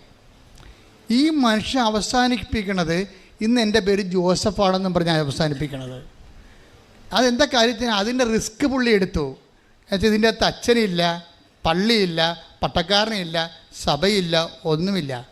അയാളും അയാളുടെ ദൈവവും തമ്മിലുള്ള ഇടപാടുകളേ ഉള്ളൂ ഇതിൻ്റെ അകത്ത്. പക്ഷേ എന്താ പ്രശ്നം വെച്ച് കഴിഞ്ഞാൽ, ഈ ആളുടെ ഉടമ്പടിയിൽ ഈ ആൾക്ക് നല്ല ദൈവസ്നേഹമുണ്ട്. കാര്യം ദൈവസ്നേഹം ഉണ്ടാകാൻ കാരണം ഇത്രയും നാൾ അനുഭവിക്കാത്ത ഒരു സൗഖ്യമാണ് അനുഭവിച്ചത്. പിന്നീട് അയാൾക്ക് കിട്ടിയ പരിശുദ്ധാത്മാവ്, ആ പരിശുദ്ധാത്മാവിടെ കൂടിയ ദർശനങ്ങൾ, സ്വപ്നങ്ങൾ, അയാളുടെ ദൈവമേഖലയിൽ ആയിപ്പെട്ടപ്പോഴപ്പോൾ അദ്ദേഹത്തിന് ദൈവത്തെക്കുറിച്ച് കൃത്യമായ ഒരാശയം കിട്ടി. ഉടമ്പടി റേഞ്ചുകൾ ഭയങ്കരമാണ്. പക്ഷേ ഞങ്ങളെ സംബന്ധിച്ചിടത്തോളം നിങ്ങളുടെ ഭൗതികമായ കണ്ണുനീര് ഒപ്പിയെടുക്കുക ആണ് ഞങ്ങളുടെ പ്രഥമ ലക്ഷ്യം എന്ന് പറയുന്നത്. ഞങ്ങൾക്ക് വേറെ ലക്ഷ്യങ്ങളൊന്നുമില്ലെന്ന് ഞാൻ ഈ ഉടമ്പടി തുടങ്ങിയപ്പോഴേ പറഞ്ഞിട്ടുണ്ട്. ഒരാളെ മതം മാറ്റുകയോ ഒരാളെ ജ്ഞാനസാരപ്പെടുത്തുകയോ ഇതൊന്നും കൃപാസനത്തിൻ്റെ ലക്ഷ്യമല്ല. ലക്ഷ്യമെന്താണ് കാര്യം? നിങ്ങൾ വേദനയില്ലാതെയും സന്തോഷത്തോടെയും ഈ ഭൂമിയിൽ ദൈവത്തെ അനുഭവിച്ചുകൊണ്ട് ജീവിക്കണം. അതുകൊണ്ടാണ് ഞങ്ങൾ പ്രാർത്ഥിക്കുന്നത് നിങ്ങളുടെ കൂടെ നിന്നുകൊണ്ട്. അതുകൊണ്ട് പ്രഖ്യാപിത നയം അത് തന്നെയാണ്. ഞങ്ങളാരും ഈ വിഷയത്തിൽ, നിങ്ങളുടെ വിശ്വാസ വിഷയത്തിൽ ഒന്നും ഇടപെടത്തില്ല. എന്താ കാര്യം? ഞങ്ങളോട് വിശ്വാസ വിഷയത്തിൽ ഇടപെടാനല്ല പറഞ്ഞിരിക്കുന്നത്, നിങ്ങളുടെ ജീവിത സങ്കടങ്ങളിൽ ദൈവത്തിൻ്റെ ആശ്വാസം പകർന്ന് തരാൻ നിങ്ങളെ തന്നെ ഒരുക്കുക എന്നുള്ള ഉദ്ദേശത്തിലാണ്. അതൊക്കെ മനസ്സിലാകും. അച്ഛന് ആൾക്കാരുമായിട്ട് ബന്ധമില്ല, അച്ഛൻ നിങ്ങളുടെ സംഭാവനയോ പണവുമായിട്ട് ബന്ധമില്ല. അച്ഛൻ എൻ്റെ അടുത്ത് വരണമെന്നുണ്ടെങ്കിൽ നിങ്ങളുടെ ഉടമ്പടി എല്ലാം കറക്റ്റായിരിക്കണം. പിന്നെ എന്താണ്? നിങ്ങളുടെ വിഷയത്തിൻ്റെ രേഖ ഉണ്ടാകണം, അത്രേ ഉള്ളൂ. അപ്പോൾ അതിന് മനസ്സിലായില്ല എന്തിനാ പ്രാധാന്യമെന്ന്. എന്തിനാ പ്രാധാന്യം? വിഷയത്തിനാണ് പ്രാധാന്യം, വിഷയത്തിനാണ് പ്രാധാന്യം. കാര്യം നിങ്ങൾ അനുഭവിക്കുന്ന വിഷയങ്ങൾ, നിങ്ങൾ ആരായാലും, ഇവിടെ ഇപ്പോൾ ഒരു ക്രിസ്ത്യാനി അല്ലെങ്കിൽ കത്തോലിക്കൻ അല്ലെങ്കിൽ ഒരു ക്രിസ്ത്യാനി അല്ലാത്ത വ്യക്തി അങ്ങനെയല്ല കാണുന്നത്.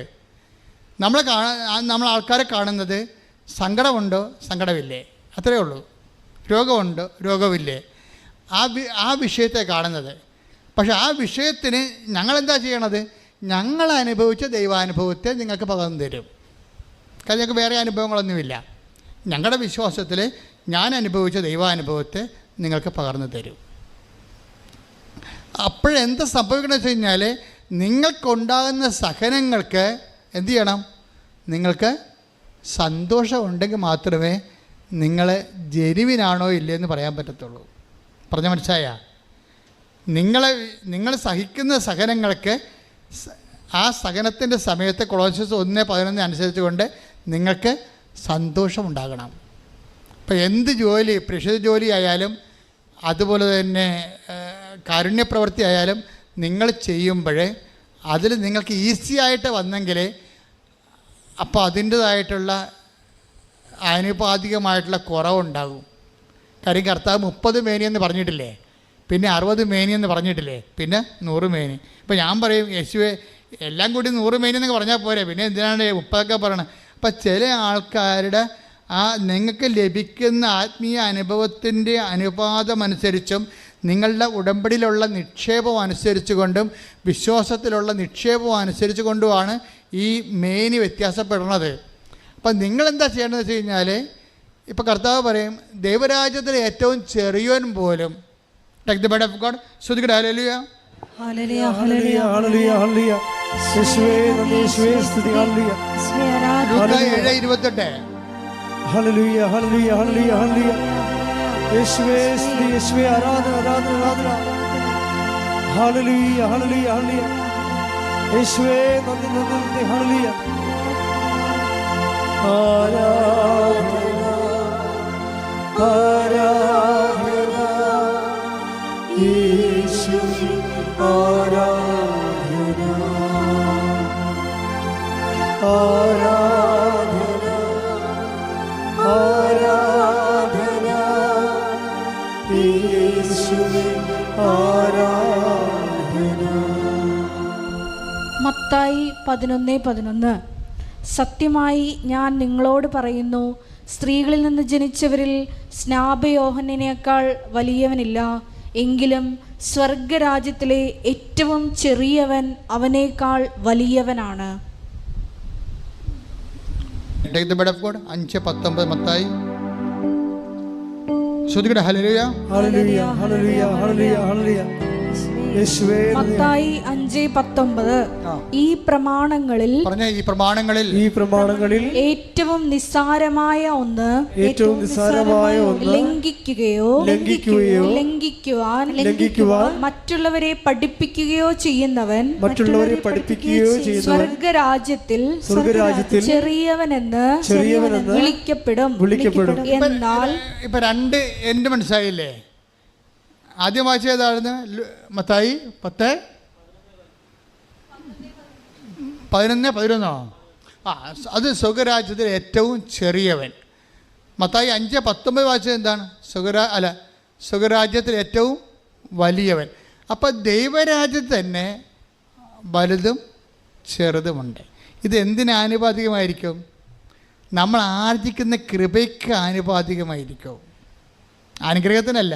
ഈ ഭൂമി വെച്ച് അനുഗ്രഹം, ദൈവത്തെ വിശ്വസിക്കാത്തവർക്ക് അനുഗ്രഹം കിട്ടും. അത് ഫിസിക്കൽ ബ്ലെസ്സിങ്സ് എന്ന് പറയും, ഭൗതിക ആനുകൂല്യങ്ങൾ. അത് നിരീശ്വരവാദികളും കിട്ടും. വിശ്വാസം ഇപ്പം തന്നെ ഇംഗ്ലണ്ടിൽ ഇപ്പോൾ പാസ്സായി വന്നിരിക്കുന്ന പ്രധാനമന്ത്രി നിരീശ്വരവാദിയാണ്, ഇല്ലേ? അപ്പം നിരീശ്വരവാദിയാണെങ്കിലും ഭൗതിക ആനുകൂല്യങ്ങളെ കിട്ടും. നമ്മൾ പറയുന്നത് ദൈവത്തെ അനുഭവിച്ച ആൾക്കാരുടെ ഏറ്റക്കുറച്ചിലാണ്. എന്താ അത് നിത്യതയുമായിട്ട് ബന്ധപ്പെട്ടാണ്. ഈ ഭൂമിയിൽ എന്ത് കിട്ടണമെന്നും പ്രശ്നങ്ങളൊന്നുമില്ല കേട്ടോ, നിലവിലില്ല.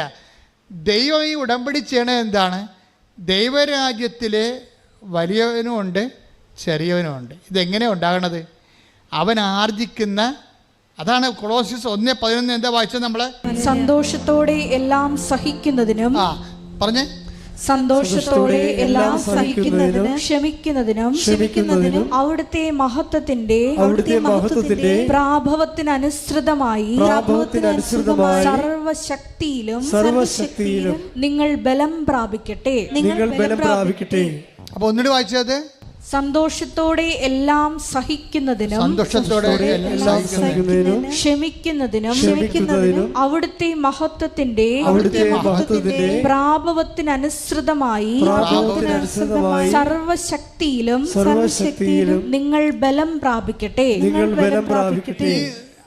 ദൈവത്തിൻ്റെ മഹത്വത്തിൻ്റെ പ്രാഭവത്തിൻ്റെ ആനുപാതികമായി സർവശക്തിയിലും ബലം പ്രാപിക്കുന്നതിനാണ് നമ്മളെ കൃപയുടെ അഭിഷേകം എന്ന് പറയണത്. ദൈവം കവനൻ്റിലൂടെ ഉദ്ദേശിക്കുന്നത് ഈ ശക്തി ധരിക്കുക എന്നുള്ളതാണ്. പറഞ്ഞാൽ മനസ്സിലായില്ലേ? ബലം പ്രാപിക്കുക. മനുഷ്യൻ ബലം പ്രാപിക്കുന്നത് ഒക്കെ നല്ല പ്രോട്ടീൻ കഴിച്ച് ജിംനേഷ്യത്തിൽ പോകുമ്പോഴാണ്. പക്ഷേ കൃപയുടെ ഉദ്ദേശം ആത്മാവിൻ്റെ ബലം പ്രാപിക്കലാണ് ഉദ്ദേശിക്കുന്നത്. ഇപ്പം നിങ്ങളെ മക്കളില്ലാത്തവർക്ക് മക്കളുണ്ടാകും. 23 വർഷമായിട്ട് മക്കളില്ലാത്ത ആൾക്കാർക്ക് എങ്ങനെ ഉടമ്പടി എടുക്കുമ്പോൾ ഉടനെ ആ മാസം തന്നെ മക്കളുണ്ടാകണത്? അപ്പോൾ മാതാവ് കൊടുക്കണത്. അപ്പോൾ ഭൗതിക ആനുകൂല്യത്തിൽ ഈ ആൾക്കാരെ ഒരു പഞ്ഞവുമില്ല. പക്ഷെ ദൈവം ഉന്നം വെക്കുന്നത് അതല്ല. ഈ ഒരു സങ്കീർണമായ ഭൗതിക സാഹചര്യത്തിന് സമ്മർദ്ദം നൽകിയിരിക്കുന്നത് അതിലൂടെ നിങ്ങളുടെ ആത്മാവിനെ ബലപ്പെടുത്താനുള്ള സാധ്യതകൾ അന്വേഷിക്കുകയാണ് ഉടമ്പടി. പിടിയോ? അതെന്താ ചെയ്യണം? അതിൽ സഹനത്തിന് ഒരു വ്യക്തിക്ക് എപ്പോഴാണ് സന്തോഷമുണ്ടാകുന്നത്? Take the word of God again. വായിച്ചേ. സന്തോഷത്തോടെ എല്ലാം സഹിക്കുന്നതിനും സന്തോഷത്തോടെ എല്ലാം സഹിക്കുന്നതിനും ക്ഷമിക്കുന്നതിനും അവിടുത്തെ മഹത്വത്തിന്റെ പ്രാഭവത്തിനനുസൃതമായി സർവശക്തിയിലും നിങ്ങൾ ബലം പ്രാപിക്കട്ടെ. അപ്പൊ നിങ്ങൾ ബലം പ്രാപിക്കുന്നത് ഈ വാക്കും ദൈവരാജ്യം ബലവശമാക്കിയിരിക്കുന്ന വാക്കും സെയിമാണ്. Take the bed of God. ദൈവരാജ്യം ബലവശമാക്കിയിരിക്കുന്നു. ശ്രുതികട ഹല്ലേലൂയ ഹല്ലേലൂയ ഹല്ലേലൂയ ഹല്ലേലൂയ ഹല്ലേലൂയ. യേശുവേ നന്ദി. ഹല്ലേലൂയ ഹല്ലേലൂയ ഹല്ലേലൂയ ഹല്ലേലൂയ ഹല്ലേലൂയ ഹല്ലേലൂയ. മത്തായി 11:12. സ്നാപക യോഹന്നാന്റെ നാളുകൾ മുതൽ സ്നാപകയോഹന്നാന്റെ കാലം മുതൽ ഇന്ന് വരെ സ്വർഗരാജ്യം ബലപ്രയോഗത്തിന് വിഷയമായിരിക്കുന്നു. ബലവാന്മാർ അത് പിടിച്ചടക്കുന്നു.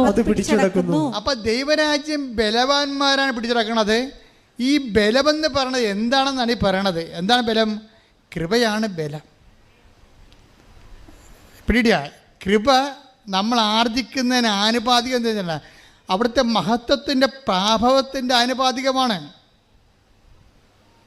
അല്ല നമുക്ക് വേറെ തോതില്ല. കൃപയ്ക്ക് തോതില്ല. കൃപയ്ക്ക് കൊളോസ്യസ് 1:11 ഒരേ തോതേ വെച്ചിട്ടുള്ളൂ. എന്താണ്? അവിടുത്തെ മഹത്വത്തിൻ്റെ പ്രാഭവത്തിൻ്റെ ആനുപാതികം. അത് 100 മേനിയാണ്. ഇതാണ് കർത്താവ് പറയണത്. നീതിമാന്മാർ എൻ്റെ പിതാവിൻ്റെ രാജ്യത്തിൽ സൂര്യനെപ്പോലെ ശോഭിക്കും. മത്തായി 13:43. അപ്പോൾ നീതിമാന്മാർ തങ്ങളുടെ പിതാവിന്റെ രാജ്യത്തിൽ സൂര്യനെ പോലെ പ്രശോഭിക്കും എന്ന് പറഞ്ഞ അപ്പോൾ നീതിമാന്മാർ തന്റെ പിതാവിന്റെ രാജ്യത്തിൽ നീതിയെ സൂര്യനെ പോലെ പ്രശോഭിക്കും.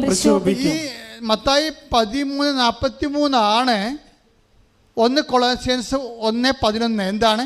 അവിടുത്തെ മഹത്വത്തിൻ്റെ പ്രാഭവം എന്ന് പറയണത് അത് സൂര്യനാണ്. അതിന് ആനുപാതികമായിട്ടാണ്. അതുകൊണ്ടാണ് ഈശോ സൂര്യനെക്കുറിച്ച് മാത്രമേ പറയത്തുള്ളൂ. പത്രോസ് പറയും അത് 100 മേനിയാണ്. പക്ഷേ ഈശോയ്ക്ക് ഒരു പ്രൊവിഷൻ ഇട്ടിട്ടുണ്ട്. എന്താണ്? ദൈവരാജ്യം നല്ല നിലത്ത് വീണത് 100 മേനിയും ചിലത് 60 മേനിയും ചിലത് 30 മേനിയും. അപ്പോൾ മറ്റുള്ളവർ 30 മേനിക്കാർക്കും ചാൻസ് ഉണ്ട്. പക്ഷേ അതിന് ഈശോ എന്താ പറഞ്ഞിരിക്കണമെന്ന് വെച്ച് കഴിഞ്ഞാൽ അത് പൗലോസാണ് പറഞ്ഞിരിക്കണത്. 1 കൊരിന്ത്യർ 15:41 എന്താ പറയണത്? പുനരുദ്ധാനത്തിലെ ആത്മാക്കൾ ഇങ്ങനെ ഇരിക്കും. ചിലത് നക്ഷത്രങ്ങളെപ്പോലെ ഇരിക്കും, ചിലത് ചന്ദ്രനെപ്പോലെ ഇരിക്കും. അതാണ് 60 മേനി. നക്ഷത്രം 30 മേനി. പിന്നെ എന്താണ്?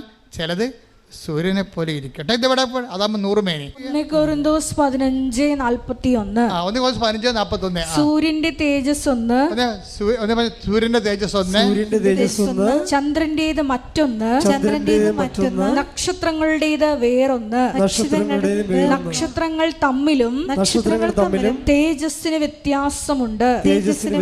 ഇപ്രകാരം തന്നെയാണ് മരിച്ചവരുടെ പുനരുത്ഥാനവും. ഇപ്രകാരം തന്നെയാണ് മരിച്ചവരുടെ പുനരുദ്ധാനം എന്ന് പറയുമ്പോഴേ നമ്മൾ ഈ ഭൂമിയിൽ ആർജിക്കുന്ന കൃപ ആർജിച്ചത് എങ്ങനെ മനസ്സിലാക്കാൻ പറ്റുമെന്നാണ് പറയണത്. അത് 1 കൊളോസർ 11 മനസ്സിലാക്കാൻ പറ്റാതെ സഹനത്തിന് സന്തോഷമുണ്ടാകും. എൻ്റെ മക്കളെ, നിങ്ങളുടെ സഹനങ്ങൾക്ക് സന്തോഷം ഉണ്ടാകുന്നത് വരെ കൃപ ആർജിക്കാനുള്ള പ്രോസസ്സിങ് നടന്നുകൊണ്ടിരിക്കും. ഇതുകൊണ്ട് തന്നെയാണ് ബുദ്ധിപരമായിട്ട് ഇൻവെസ്റ്റ് ചെയ്യണതിൻ്റെ അകത്ത്.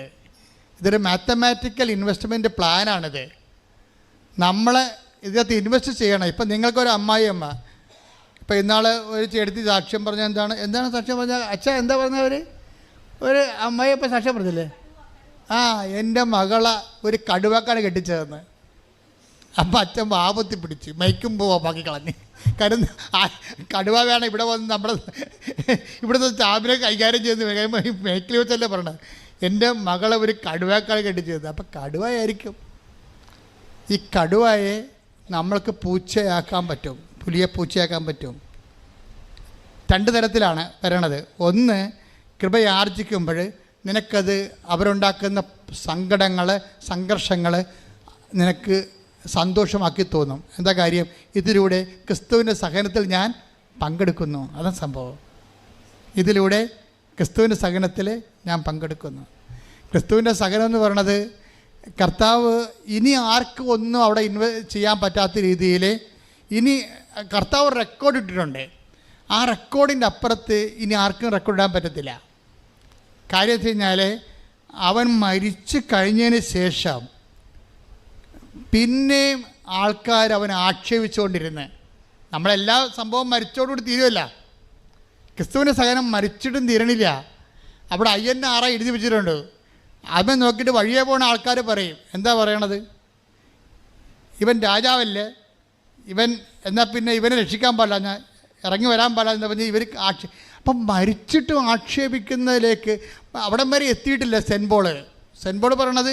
അവൻ മരണത്തോളോ തന്നെ താഴ്ത്തിയെന്നാണ് പറയണത്.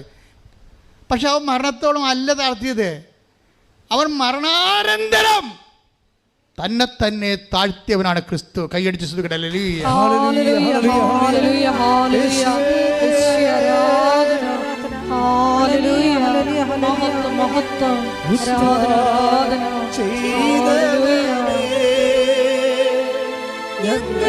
ആരാധിക്കുന്നു.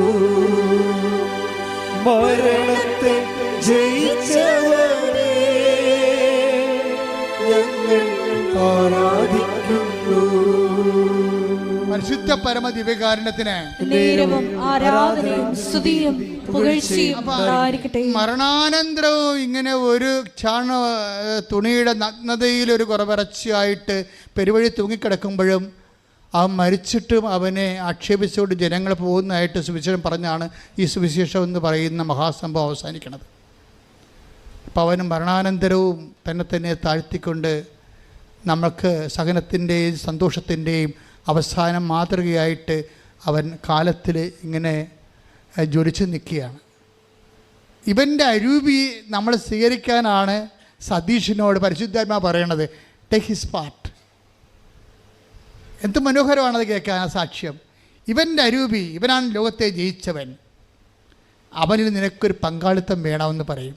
ദൈവം സ്നേഹിക്കുന്നവർക്ക് ദൈവം ആദ്യം കൊടുക്കുന്നത് ക്രിസ്തുവിലുള്ള പങ്കാളിത്തമാണ്. കൈയടിച്ചു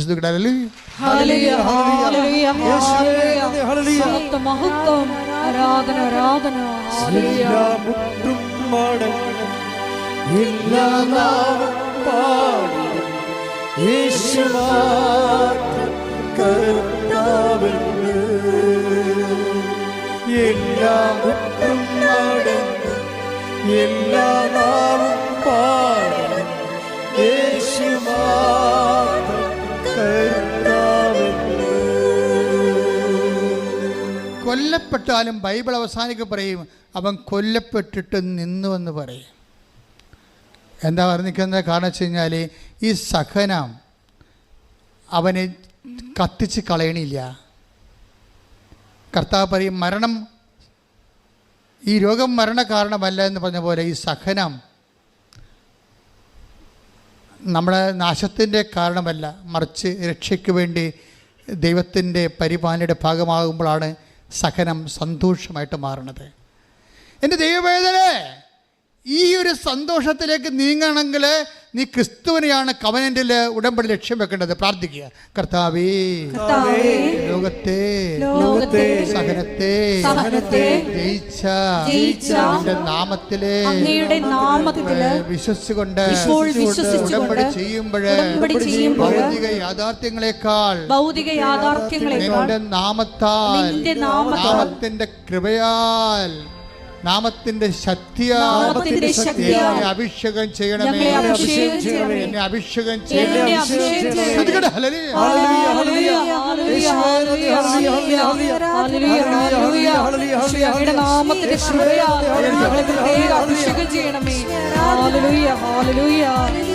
വേണ്ടി ജീവിക്കുവാൻ ഞങ്ങളെ അഭിഷേകം ചെയ്യണമേ. ഹല്ലേലൂയ. നിൽക്കും കുഞ്ഞാടേ നിന്നെ വാഴ്ത്തുന്നു, നിന്നെ വാഴ്ത്തുന്നു.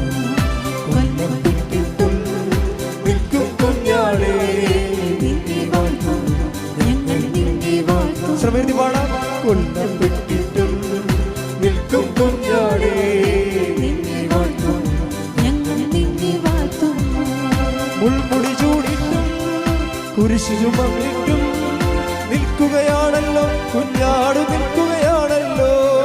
മുൾമുടി ചൂടിട്ടും കുരിശു ചുമന്നിട്ടും നിൽക്കുകയാണല്ലോ കുഞ്ഞാട്, നിൽക്കുകയാണല്ലോ. മുൾമുടി ചൂടിട്ടും കുരിശു ചുമന്നിട്ടും നിൽക്കുകയാണല്ലോ കുഞ്ഞാട്, നിൽക്കുകയാണല്ലോ. കൊല്ലപ്പെട്ടിട്ടും നിൽക്കും കുഞ്ഞാടേ നിന്നെ വാഴ്ത്തുന്നു, ഞങ്ങൾ നിന്നെ വാഴ്ത്തുന്നു. ഇത് കൊണ്ടാണ് ബൈബിളിലെ സഹനം സന്തോഷമാക്കുന്നതിന് വേണ്ടി ആന്തരിക സന്തോഷം, ഇത് ആന്തരിക സന്തോഷമാണ്.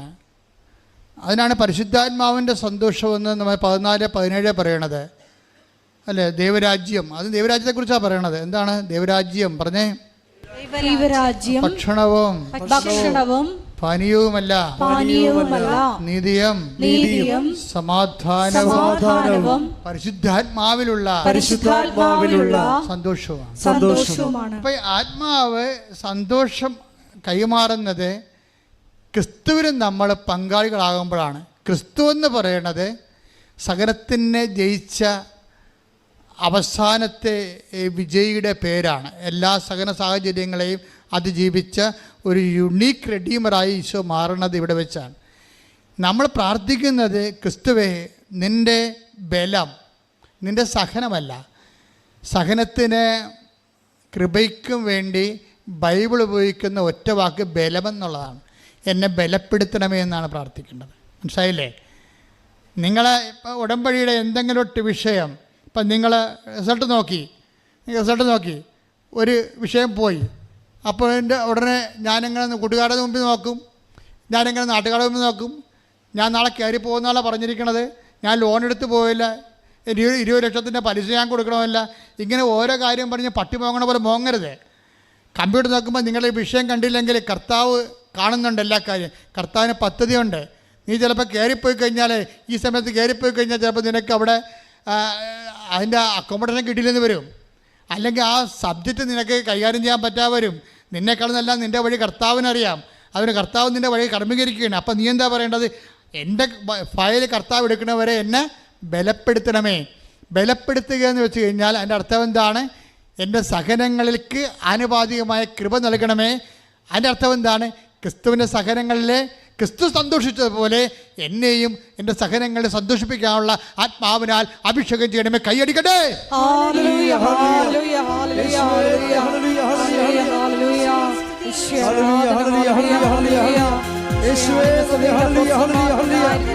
സഹനത്തിലുണ്ടായിരുന്ന സന്തോഷം നൽകി ഞങ്ങളുടെ സമൂഹത്തെ അഭിഷേകം ചെയ്യണമേ. ഒരുമിച്ച് പാടുക. ആത്മാവാം ദൈവമേ വരണേ, എന്റെ ഉള്ളിൽ വസിക്കാൻ വരണേ. ആത്മാവാം ദൈവമേ വരണേ, എന്റെ ഉള്ളിൽ വസിക്കാൻ വരണേ. ദാഹിച്ചു നിന്നെ ഞാൻ തേടുന്നു, സ്വർഗം തുറന്നിറങ്ങി നീ വരണേ. ദാഹിച്ചു നിന്നെ ഞാൻ തേടുന്നു, സ്വർഗം തുറന്നിറങ്ങി നീ വരണേ. ആത്മാവാം ദൈവമേ വരണേ, എന്റെ ഉള്ളിൽ വസിക്കാൻ വരണേ. രോഗസൗഖ്യ പ്രാർത്ഥന സമയമാണ്. നിങ്ങളുടെ ജീവിത ദുരിതങ്ങളുടെ മേൽ ദൈവിക ആധിപത്യം പ്രാപിക്കുന്ന ശാസന പ്രാർത്ഥനയുടെ സമയമാണ്. ഓൺലൈനിൽ ഈ പ്രാർത്ഥന കൂടുന്നവർ എന്നെല്ലാം കൂടിയാലും ഇതേ അനുഭവത്തിൽ നിങ്ങൾക്ക് അഭിഷേകം ചെയ്യപ്പെടും. കാര്യം ഇത് ഉടമ്പടി ആരാധനയാണ്. ആരാധന പോലും ഉടമ്പടി എന്ന പദ്ധതിയിൽ ഇൻഷുറാണ്. അതുകൊണ്ടാണ് കാലാതീതമായി നിന്നെ ഈ ആരാധന സഹായിക്കുന്നത്. എൻ്റെ മക്കളെ, കൈകളടച്ച് കൈകൾ കൂപ്പി ആദരവോടെ നിൽക്കുക. കർത്താവിൻ്റെ സന്ദർശന സമയമാണ്. രക്ഷയുടെ ദിനങ്ങൾ നീ ആരംഭിക്കുകയാണ്. നിൻ്റെ ജീവിതത്തിൽ 10,000 കാലുകുത്തിയിട്ട് അനുഗ്രഹം പ്രാപിച്ച മണ്ണിലേക്ക് അമ്മ പ്രത്യക്ഷപ്പെട്ടതിൻ്റെ സന്നിധാനത്തിലേക്ക് ഈ കാലത്ത് ദൈവം നിന്നെ ക്ഷണിച്ചിരിക്കുന്നത് ആകസ്മികമായി സംഭവിച്ചതല്ല. ദൈവത്തിൻ്റെ കരുതിക്കൂട്ടിയുള്ള ഡെലിബറേറ്റ് ആയിട്ടുള്ള പരിപാലനയുടെ ഭാഗമാണ്. ദൈവം നിന്നെ സ്നേഹിക്കുന്ന. കടങ്ങളുണ്ടാകാം, രോഗങ്ങളുണ്ടാകാം, മറ്റുള്ളവർ നിന്നെ കേസിൽ പെടുത്തിയിരിക്കാം. നിന്റെ ഭർത്താവ്, നിന്റെ സഹോദരങ്ങളെ പോസ്കോ കേസിൽ ജയിലിലാകാം. എന്തുമാകട്ടെ, ഈ കാലം കടന്നു പോകും. കാര്യം ഇതെല്ലാം ജയിച്ചവനാണ് ക്രിസ്തു. ധൈര്യമായിരിക്കും. ഞാൻ ലോകത്തെ കീഴടക്കിയിരിക്കുമെന്ന് പറഞ്ഞവൻ്റെ സന്നിധാനത്തിലാണ് നീ നിൽക്കുന്നത്. നിനക്ക് ദാനമായി അവനെ അനുഭവിക്കാൻ വേണ്ടി ദൈവം നിനക്ക് നൽകിയ ദാനമായി നൽകിയ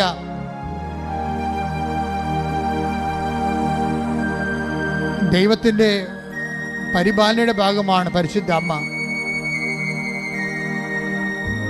അമ്മ തൻ്റെ ദൈവിക ദൗത്യം നിർവഹിച്ച ദൈവിക ഉടമ്പടിയിലാണ് നിന്നെ ഇപ്പോഴ് പങ്കാളിയാക്കിയിരിക്കുന്നത്.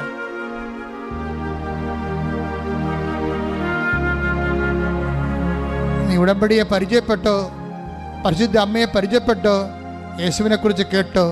ദൈവം നിന്നെ സ്നേഹിക്കുന്നു. കൈയടിച്ച് ശ്രദ്ധിക്കട്ടെ. ഹല്ലേലൂയ.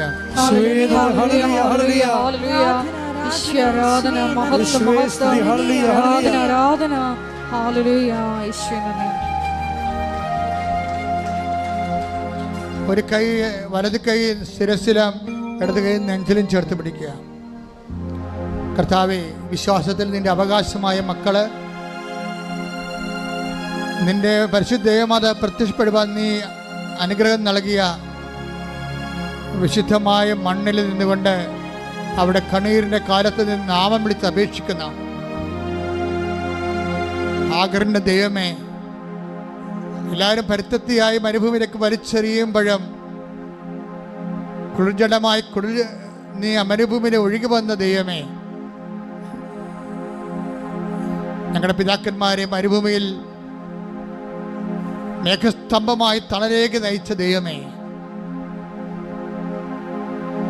ഹൊറേബിലെ മുൾമരമെരിയാതെ എരുതി നടുവിൽ നീ ജ്വലിച്ചു നിന്ന ദൈവമേ, നിന്റെ ദിവ്യ സാന്നിധ്യമായി ഇത് ഞാനാണെന്ന് പറഞ്ഞുകൊണ്ട് കടലിമീതെ നടന്നുകൊണ്ട് കടലിനെ ശാന്തമാക്കിയ പരിശുദ്ധ ദിവ്യകൃപാനെ നിനക്ക് നേരവും ആരാധനയും സ്തുതിയും സ്തോത്രമുണ്ടാകട്ടെ. സ്തുതിക്കട്ടെ.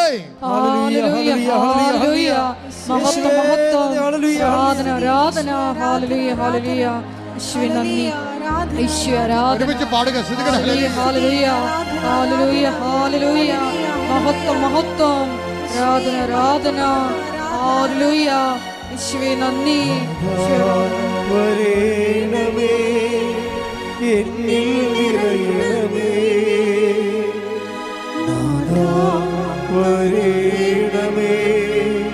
സൗഖ്യം നൽകണമേ.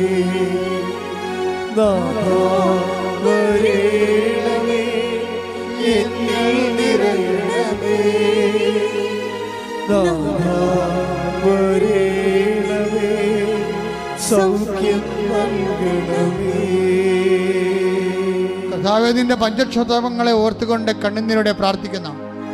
നിന്റെ തിരുമുറുവാർന്ന വലതുകരം ഈ മക്കളിലേക്ക് സ്പർശിക്കണേ പ്രാർത്ഥിക്കുന്നു. സദ്യബന്ധങ്ങൾ കർത്താവിനൊത്ത് നിറയട്ടെ. ശ്രദ്ധിക്കട്ടെ, പേശികളിലെ കർത്താവിനൊത്ത് നിറയട്ടെ. രക്തഞരമ്പുകളിൽ കർത്താവിനൊത്ത് നിറയട്ടെ. എല്ലാ കൊശങ്ങളിലും പേശികളിലും ആന്തരിക അവയവങ്ങളിലും കർത്താവിനൊത്ത് നിറയട്ടെ. ഉച്ചമുതൽ ഉള്ളങ്കാല് വരെ കർത്താവിനൊത്ത് നിറയട്ടെ. 38 വർഷം ഞാൻ അർപ്പിച്ച കൃപാനയുടെ ശക്തിയാൽ കൃപാസ്ഥാനത്താറെ ജീവനോടെ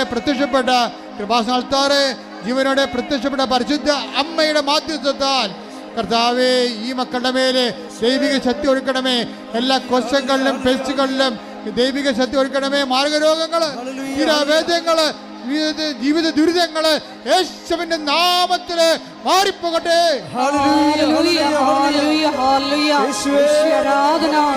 എല്ലാ രോഗദുരിതങ്ങളും മാറിപ്പോയിക്കൊണ്ട് അങ്ങയുടെ നാമത്തെ ഈ ആരാധനയിലൂടെ വീണ്ടും വീണ്ടും മഹത്വപ്പെടുത്തണമേ. എന്നിൽ നിറയണമേ, നാഥാ വരേണമേ, സൗഖ്യം നൽകണമേ. നാഥാ വരേണമേ, എന്നിൽ നിറയണമേ. നാഥാ വരേണമേ, സൗഖ്യം നൽകണമേ. അപ്പാദേ പിതാവേ, അങ്ങേ പുത്രനായ യേശുക്രിസ്തുവിന്റെ നാമത്തില് ഞങ്ങൾ പ്രാർത്ഥിക്കുന്നു. അങ്ങേ കൈകള് ഈ മക്കളുടെ മേൽ നീട്ടണമെന്ന് പ്രാർത്ഥിക്കുന്നു. ദൈവത്തിന്റെ ശക്തി ഈ മക്കളിലേക്ക് ഒഴുകണമെന്ന് പ്രാർത്ഥിക്കുന്നു. കർത്താവേ, ജോലിയില്ലാത്ത മക്കള്, പരീക്ഷയിലെ റിസൾട്ട് പ്രതീക്ഷിച്ചുകൊണ്ട് ആശങ്കയോടെ ജീവിക്കുന്ന മക്കള്, ജപ്തി നടപടികളെ നേരിട്ടുകൊണ്ട് വീട്ടിൽ നിന്ന് ഇറങ്ങിപ്പോരേണ്ടി വരുമല്ലോ എന്ന് ഓർത്തുകൊണ്ട് മക്കളെ കൊണ്ട് സങ്കടപ്പെട്ടുകൊണ്ടിരിക്കുന്ന മക്കള്, ഉറങ്ങിയിട്ട് ദിവസങ്ങളായി, ഭക്ഷണം സമാധാനത്തോടെ കഴിച്ചിട്ട് ദിവസങ്ങളായി എന്ന് പറഞ്ഞുകൊണ്ട് തേങ്ങി നടക്കുന്ന മക്കള്, കർത്താവേ, ഒരു മകനെപ്പോലും കൈവിടാത്തവനെ, അധ്വാനിക്കുന്നതിനും ഭാരം വഹിക്കുന്ന ആശ്വസിപ്പിക്കുന്നവനെ നിന്റെ തിരുമുറുപാർന്ന് വലതു കരുത്ത കർത്താവേ, മക്കളെ ആശ്വസിപ്പിക്കണമെന്ന് പ്രാർത്ഥിക്കുന്നു. ദൈവത്തിൻ്റെ കരുണ, ദൈവത്തിൻ്റെ ശക്തി, മാതാവിൻ്റെ പ്രത്യക്ഷീകരണത്തിൻ്റെ യോഗ്യതയാൽ ഇവിടെ ഉടമ്പടി ചോദിക്കുന്ന മുഴുവൻ മക്കളുടെ മേലും, ഈ മണ്ണിൽ ചവിട്ടി പ്രാർത്ഥിച്ച് കടന്നു പോയിട്ടുള്ള എല്ലാ മക്കളുടെ മേലും ദൈവത്തിൻ്റെ അടയാളങ്ങൾ പതിയട്ടെ. യേശുവിന്റെ നാമത്തിൽ മാർഗ തടസ്സങ്ങള്, ജീവ ദുരിതങ്ങൾ മാറിപ്പോകട്ടെ.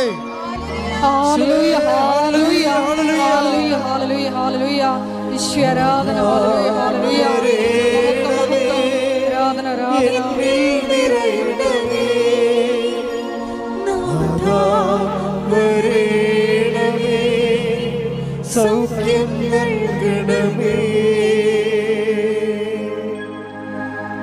മൗനമായി പ്രാർത്ഥിക്കേണ്ട സമയമാണ്.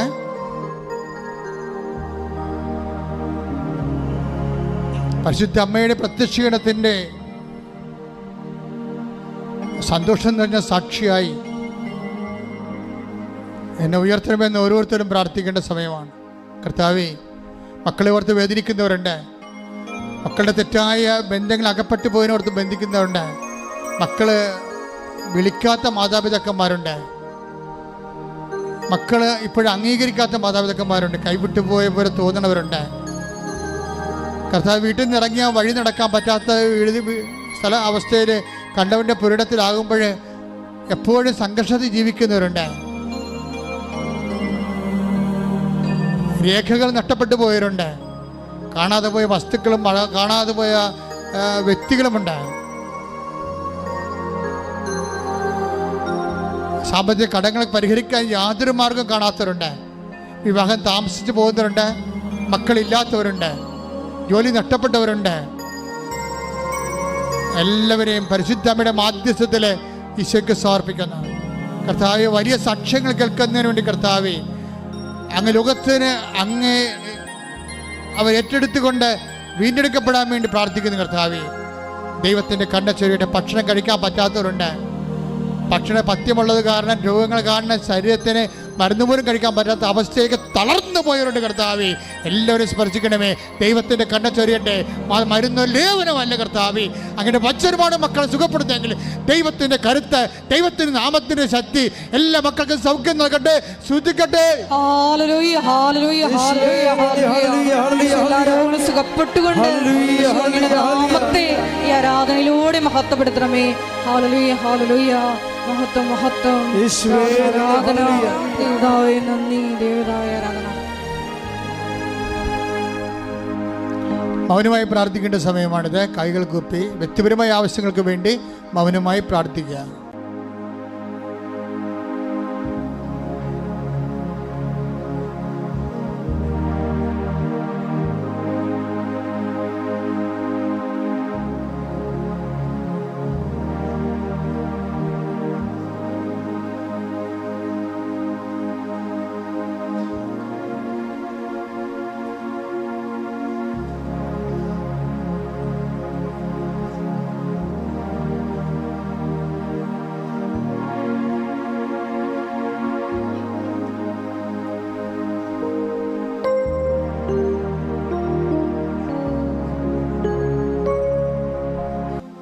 സമാപന ആശീർവാദം. ഒരിക്കൽ കൂടി മരിയൻ ഉടമ്പടിയിൽ സമർപ്പിച്ചിരിക്കുന്ന എല്ലാ വിഷയങ്ങളും ദൈവമാതാവിൻ്റെ മധ്യസ്ഥയിൽ ദിവ്യകാരുണ്യ സന്നിധിയിൽ സമർപ്പിച്ചുകൊണ്ട് ഒരു നിമിഷം നമുക്ക് മൗനമായിട്ട് പ്രാർത്ഥിക്കാം. നമ്മുടെ ജീവിതത്തിലെ സാഹചര്യങ്ങളെല്ലാം ഈശോയുടെ കുരിശോട് ചേർത്തുകൊണ്ട് നിത്യത വരെ ഈശോയെ നിന്നെ ലക്ഷ്യമാക്കി മാത്രം യാത്ര ചെയ്യുവാൻ ഈ ആരാധനയിലൂടെ ഞങ്ങളെ തിരഞ്ഞെടുത്ത് അഭിഷേകം ചെയ്യണമേ എന്ന് ഒരു നിമിഷം നമുക്ക് പ്രാർത്ഥിക്കാം.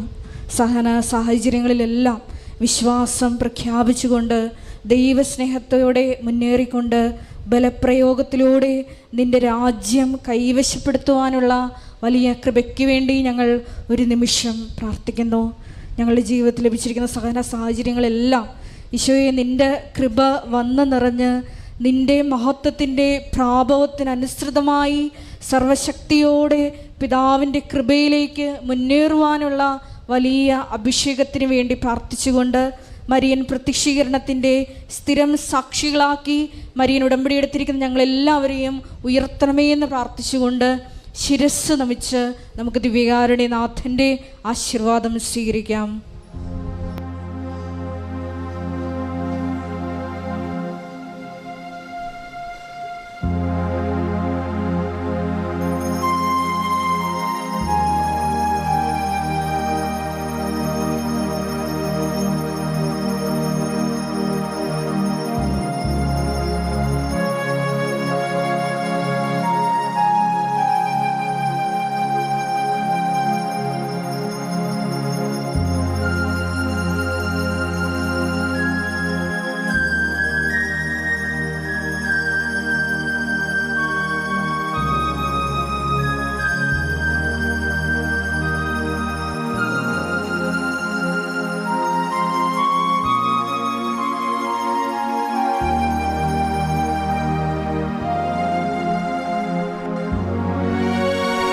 പരിശുദ്ധ പരമമാ ദിവ്യകാരുണ്യമേ എന്നുമെന്നും അങ്ങേക്ക് ആരാധന. പരിശുദ്ധ പരമമാ ദിവ്യകാരുണ്യമേ എന്നുമെന്നും അങ്ങേക്ക് ആരാധന. പരിശുദ്ധ പരമമാ ദിവ്യകാരുണ്യമേ എന്നുമെന്നും അങ്ങേക്ക് ആരാധന. ആവേ ആവേ ആവേ മരിയ ആവേ ആവേ ആവേ